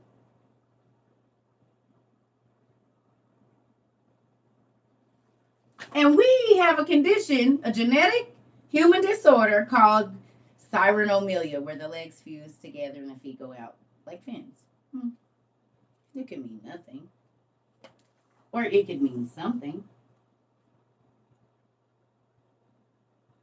And I know that the land of Shinar is close, or Sinar is right basically where India would be right now.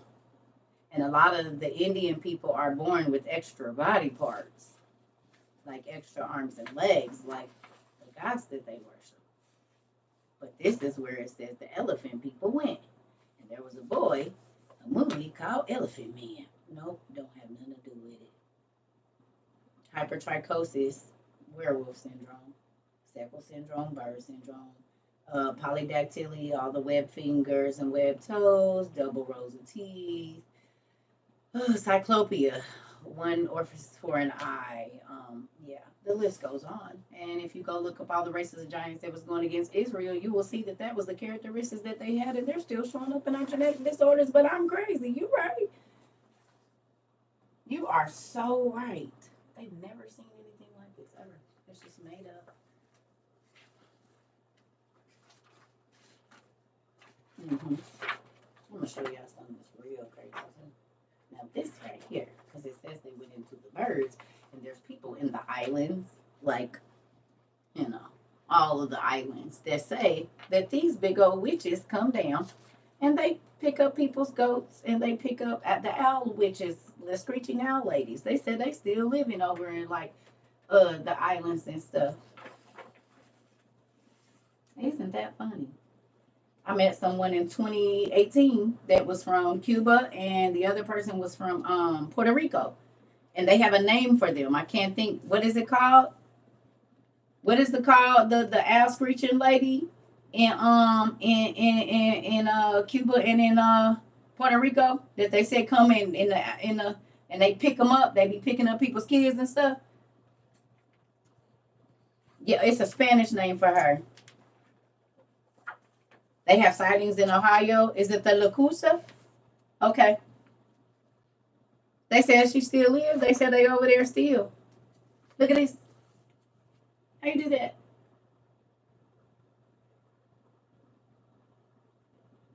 How you do this?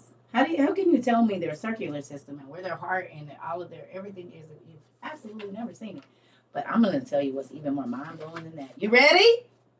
You ready to have the socks blown off? Are ya? How can you tell me the stages of their babies at 3 days, the embryos, at 7 days, at 3 weeks, and then to show me that it got an egg tooth? There's a show called Sweet Tooth where they show this exact same thing that America and different countries was doing. They can tell me the reproductive organs of a harpy and what the fetus looks like. Really? There are people that are born with vestigial tails right now. If you look up vestigial tail, there are people that are born with subcutaneous horns. There's a lady over in India right now that's growing a black one. And she was growing a black one for 6 years. It got this long, and then she started growing another one. Go look it up right now. They're black coming out of her skull in India right now. Right now. And it's still babies and people born with tails. Sometimes they cut them off, sometimes they don't. And it's more people born with 6 fingers and 6 toes than it is 5. But they have you tie something around it so that you don't know that the Bible is real, because those people are listed right here. The men of Gath in the Bible. And it says that they had 6 fingers and 6 toes. Oh, it's a man on TikTok right now, Jimmy J6. He got 6 fingers and 6 toes right now. And he uses them. He puts them in gloves so you can see they real and everything.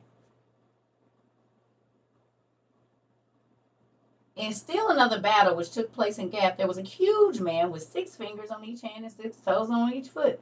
He was a descendant of Rapha. Rapha, and who? Another wartime passage tells of Og, the Rephite king.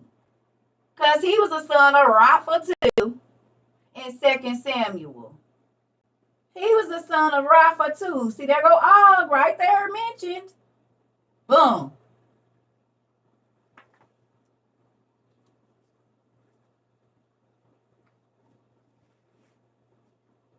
Now, we know that the angels were called the Nephilim. That's the first race of giants that the Bible mentions was the Nephilim. And we know that the Nephilim taught spells and incantations, written literature in the seventh generation from Adam. And that's so funny because the Hebrew letters, the Hebrew alphabet, what they just said right here. The Nephal is derived from their paradigms. Oh, the Nifil or Nifal, Hifil, Hophel. So why in the world would the Hebrew letter alphabet have the word Nephal and Hifal? And I know that those were races of giants because the angels came down and taught written literature so that they could do spells to their baby mamas. Oh, it don't got nothing to do with nothing. You right. You right. It don't got nothing to do with nothing. It's all make believe. It don't have nothing to do with anything. Don't believe it. Even though you'll go spend all your money on Game of Thrones to watch it, and I told y'all it's hard for me to watch TV because I done read the stories and I know where they got it from.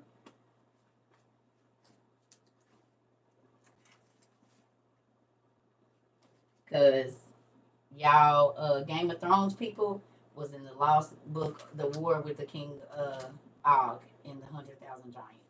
And it lists all y'all different giants from 300 and all.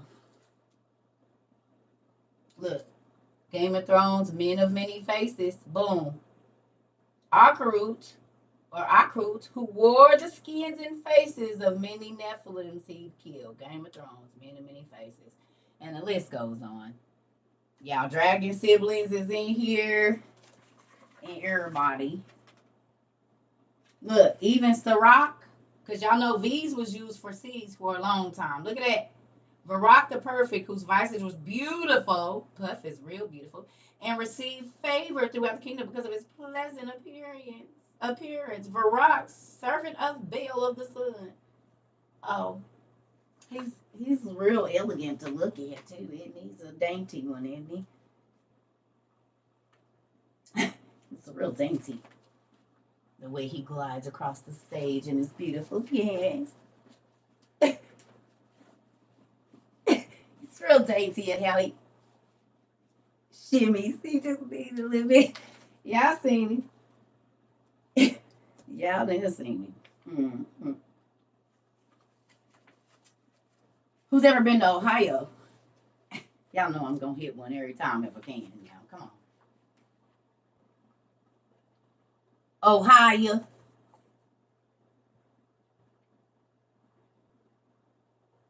And Ohio is the son of an angel, Barachiel. You can look that up in Enoch. Barachiel the angel, or Barak in the first part of y'all Bible. Because when God took their name off of them, they just became Barak. And if you look up the word Barak, it means one who fell like heaven from lightning. And there's a Barak in the Bible. And the Barak, some giants came out of him. Did I go to school to study the Bible? Absolutely not. My dad taught me. Because I asked for wisdom, knowledge, and truth, and he led me to all this good stuff. It's been wonderful. Mm-hmm.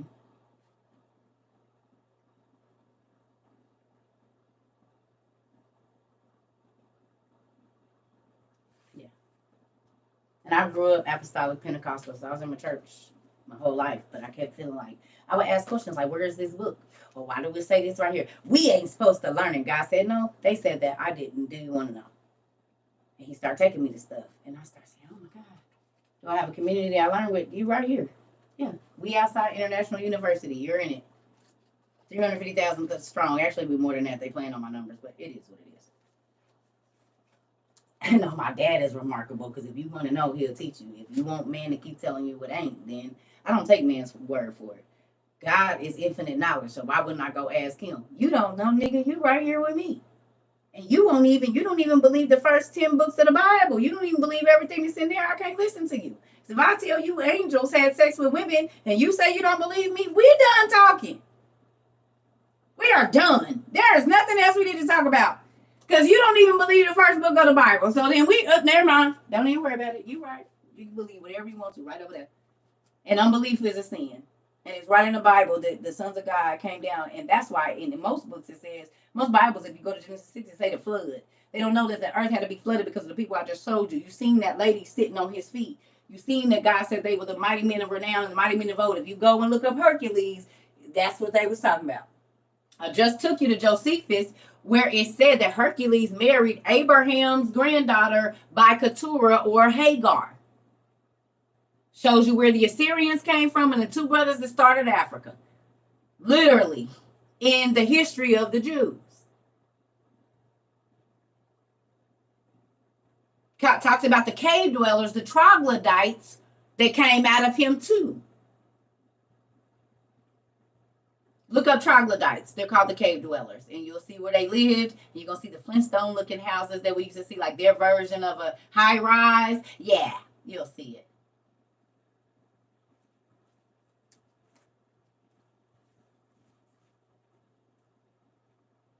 Yeah. But the word Ohio comes from this guy, the son of Barachiel, the fallen angel, Ohio, the black, Rephaim from the hotlands of elsewhere, Ohio, the bread maker of the worshiper of gods. This is where y'all get y'all word Ohio. And if you go look up the Ohio, guess what's in Ohio? Let's see what's in Ohio, shall we? And then I'm about to go eat because my stomach is real empty right now. What is in Ohio? We gonna show y'all what's in Ohio as soon as I can. Oh, there it is. This is what's in Ohio and all of North America. The Encyclopedia of Ancient Giants in North America. Let's open it and see where they get. Oh, shoot. They came from where? Ancient Mesopotamia. The Mediterranean Amorite copper traders in where? The freaking Ohio Valley. In the Ohio Valley. Ohio Valley. That's where they get. The Mediterranean Amorite copper traders. Who are the Amorites? They was mentioned in the Bible. They was the Rephaim that we just talked about right here. And they all in there. They got all the mounds of where they found all their bones and all the big tall people that they seen over there. And then in all the states they're listed that they found in Canada, Mexico, and the like. That's what this thick old book is about. But you can keep on believing whatever you want to about the Bible not being real. Even the archaeologists say, oh yeah, the Amorites from the Bible that was giants, they was in Ohio. They actually call it the Amorite Ohio Valley, the copper traders. They there. And they mounds is there, and they temples is there, and the like, in Indiana and everywhere else. And you know what else they found going through here? Up towards the coastal cities like New York, where all the water is, and Maine and all of that. Oh, what else did they find there? Let's look. We just gonna look and then I'm gonna go eat. So we know that the Mediterranean copper traders are there. It's solar temples and hinges, tells you where they are. Indian legends, black bearded and red haired giants, and then they show you where they at. Now, they found them in New York, Pennsylvania, Ohio. Then the giants of the Ohio Valley, New York, Pennsylvania, Ohio, Indiana, West Virginia, Kentucky. Where else do we got? Pennsylvania, Ohio. Oh, where did they find their dwarves and fairy bodies? In real life. Because these is all newspaper clippings. The ancient dwarves and fairies. They found them in Pennsylvania, Ohio, West Virginia, Illinois, Tennessee, Missouri, South Dakota, Idaho, New Mexico. When your kids be telling you, Mommy, it's a monster in my closet, something ran under my bed, it did a Dobby. Moving on. Origins of the giant Neanderthals. Oh, and they tell you where to go. And then giant Neanderthal hybrids in North America. Where do they find them? California, Utah, Ohio, West Virginia, Indiana, Michigan, Wisconsin, Minnesota, Illinois, Iowa, Nebraska, Kansas, Missouri. What is that? Labrador, New York, New Jersey, Maryland, Pennsylvania, Florida, Alabama, and Louisiana. They tell you the burial types. Oh, giants with double rows of teeth. Where they find them at? Vermont, New Hampshire, Massachusetts, New York, Virginia, Florida, Louisiana, Wisconsin, Minnesota, Michigan, Indiana, Ohio, Kentucky, West Virginia, Iowa, California, and New Mexico. You said who don't got? Um, and it's more. Giants of the maritime archaic. Archaic would be from the archons, which were the leaders and the rulers, the angels, right? No, that's not what that is. Mm. Giants of the maritime. You mean like when they went into the fish, like you said in Enoch over there? And the Bible talked about Dagon, the half fish, half man. Nope, don't got nothing to do with that. And that would have been in ancient Mesopotamia when they. Never mind. It's all in here. Tells you, look at this. Oakland Tribune, August 24th, 1896. 7 skeletons. Remarkable discovery made at Shell Mountain Park. Oh, 1915. Bones show giant man years ago. Remains found in California believed to date before the mound builders. Who are the mound builders? The Nephilims. We know that because we study, don't we? It's all in here. 1924, 1909, 1921, 1886, 1878, 1874. And the list goes on. There you go. Whew. Whew. So what wasn't real? What was fake? What was plagiarized? And yeah, what? If you want to know any of this stuff, it's all on my YouTube.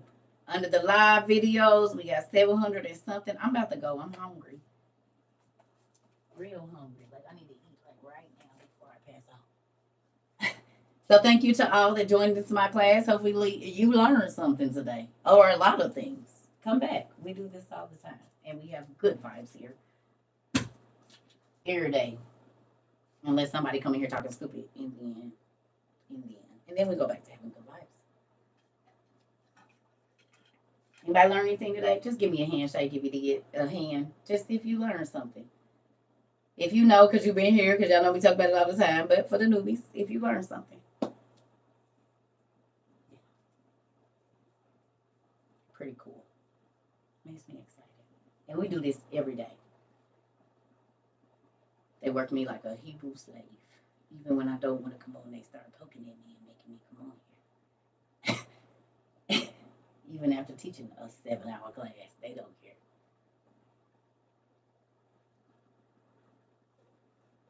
Yes, welcome to all the newbies.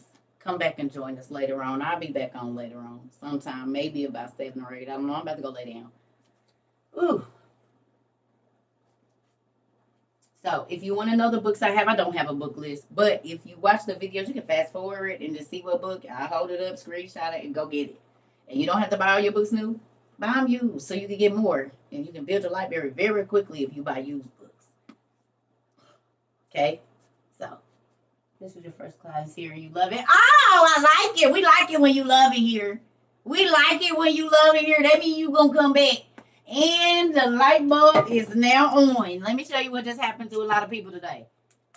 They think about so much stuff. You cannot unsee it. I'm telling you right now, just join the party. You're going to be mad at times because people about to think you're crazy. It's okay because they don't know. But the light bulbs is on. They is on, honey. Yeah.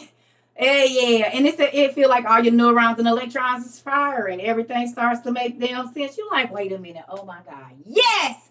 I knew I wasn't crazy. Oh, no, you wasn't crazy. They just didn't know.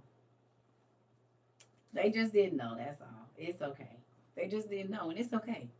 It's okay because you get to learn and you get to teach them, and they're not gonna believe you at first. Didn't nobody believe me either. I've been teaching this stuff over 10 years, and I guarantee you, nobody believed it until I was able to put all the pieces together. It's like, here it is. Because I'm gonna show you something real quick before I go. I'm gonna show you. Who knows that the Bible talk about Abraham and Moses and them being in the land of Ur? Who remembers that? And then I'm gonna go. This is the last thing. Who remembers Abraham being in the land of Ur? We know that, right? And where does it say it was at? Ancient Mesopotamia. I told y'all. Oh, I forgot to show you guys. So look, for those of you that love Greek mythology really quickly, I don't know how I didn't show this today. We normally do this every day, don't we? Look right here. Thank you. This was not written by black folks either. I just want y'all to know that. So right here, see that? Chaldee, Babylon, Nimrod. We studied about him today. See right there, right under there by the Tower of Babel, right there. Look at it. Says, instead of the Chaldeans, the Greek names of the kings of Babylon and Assyria are herein given as they are most commonly found in use. So it's saying when you're reading about the Greek names, you're really reading about the Chaldeans or the Babylonians and the Assyrians. And what names did they call them? Juno, Jupiter, Neptune, Vulcan, Ninus, all of that. But those are really just the Greek names for the Chaldeans and the Babylonians.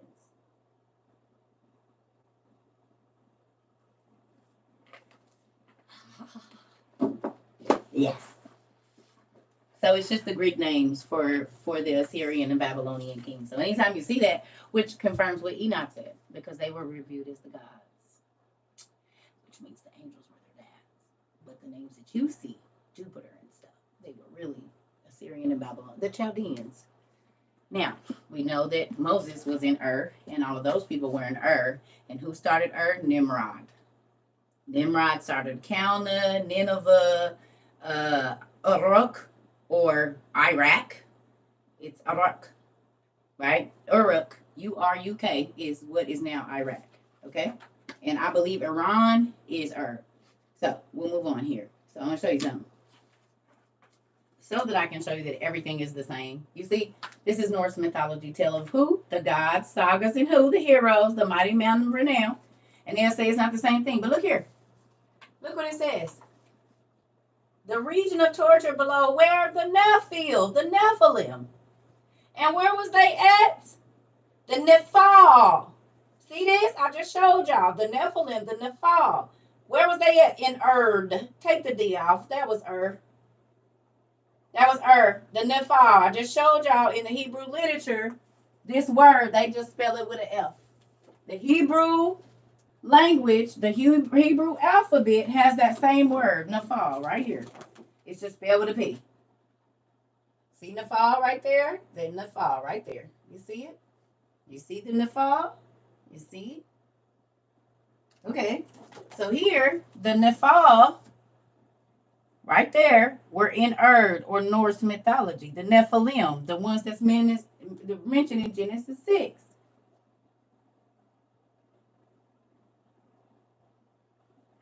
So when you see that the Greek names are really and the Norse names are really just the kings of Assyria and Babylonia, the Chaldeans. They was in not Erd. And the Nephilim were made per Genesis 6 in ancient Mesopotamia. So when you're reading about Norse mythology, again, just like this big green book I just showed you said, when you read the Greek about Greek mythology, you're reading about the Assyrian and Babylonian kings. Now, here's Norse mythology saying the exact same thing. That they lived in Ur, and they were the Nephal or the Nephilim.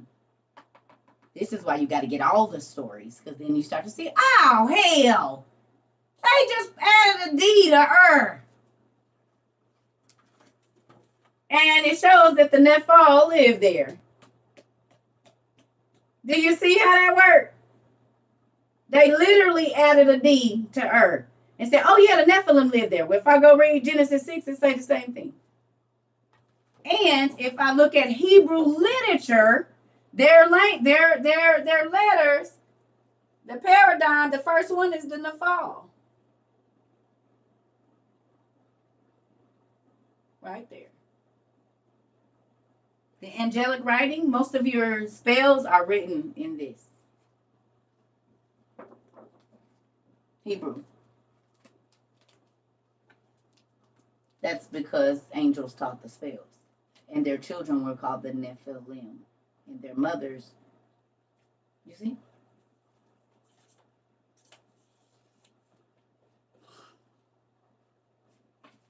But when you read about Norse mythology, when you read about Greek mythology, you're really reading about the Assyrian and about you read the Bible.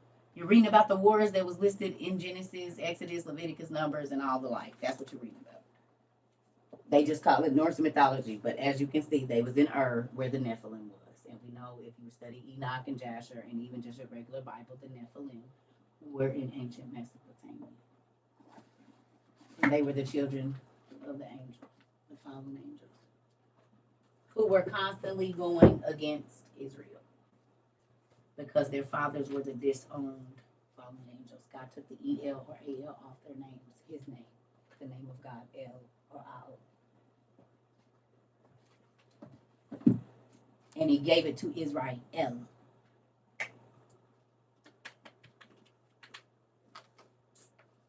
That's why they fighting over the land. What? Yes. Yeah. Y'all had a good day here? Y'all had a good day? Hopefully you did. Because all them days I had to sit and not have a life and I couldn't understand what it was for these days. When he didn't let me go outside and everybody else was turning up and having a good time, and I had to be sitting and reading and writing for 10 years straight. Didn't understand what it was for. Now I do. So hopefully y'all come back. I'm really about to go eat though. I feel like I'm gonna pass out. I've been up since 3, so I don't even know what time it is. Oh my God. Yeah, I've been up for 6 hours with no food. I gotta go. Bye, y'all. You said I'll be back. Well, good. Come on back. And like I said, if you knew, we got over 700 videos on YouTube where the classes are classes is like this every day. So go over there and find what you need. Love y'all. Later, they said, I'll be back. Listen, I will be back here. Well, we hope you do.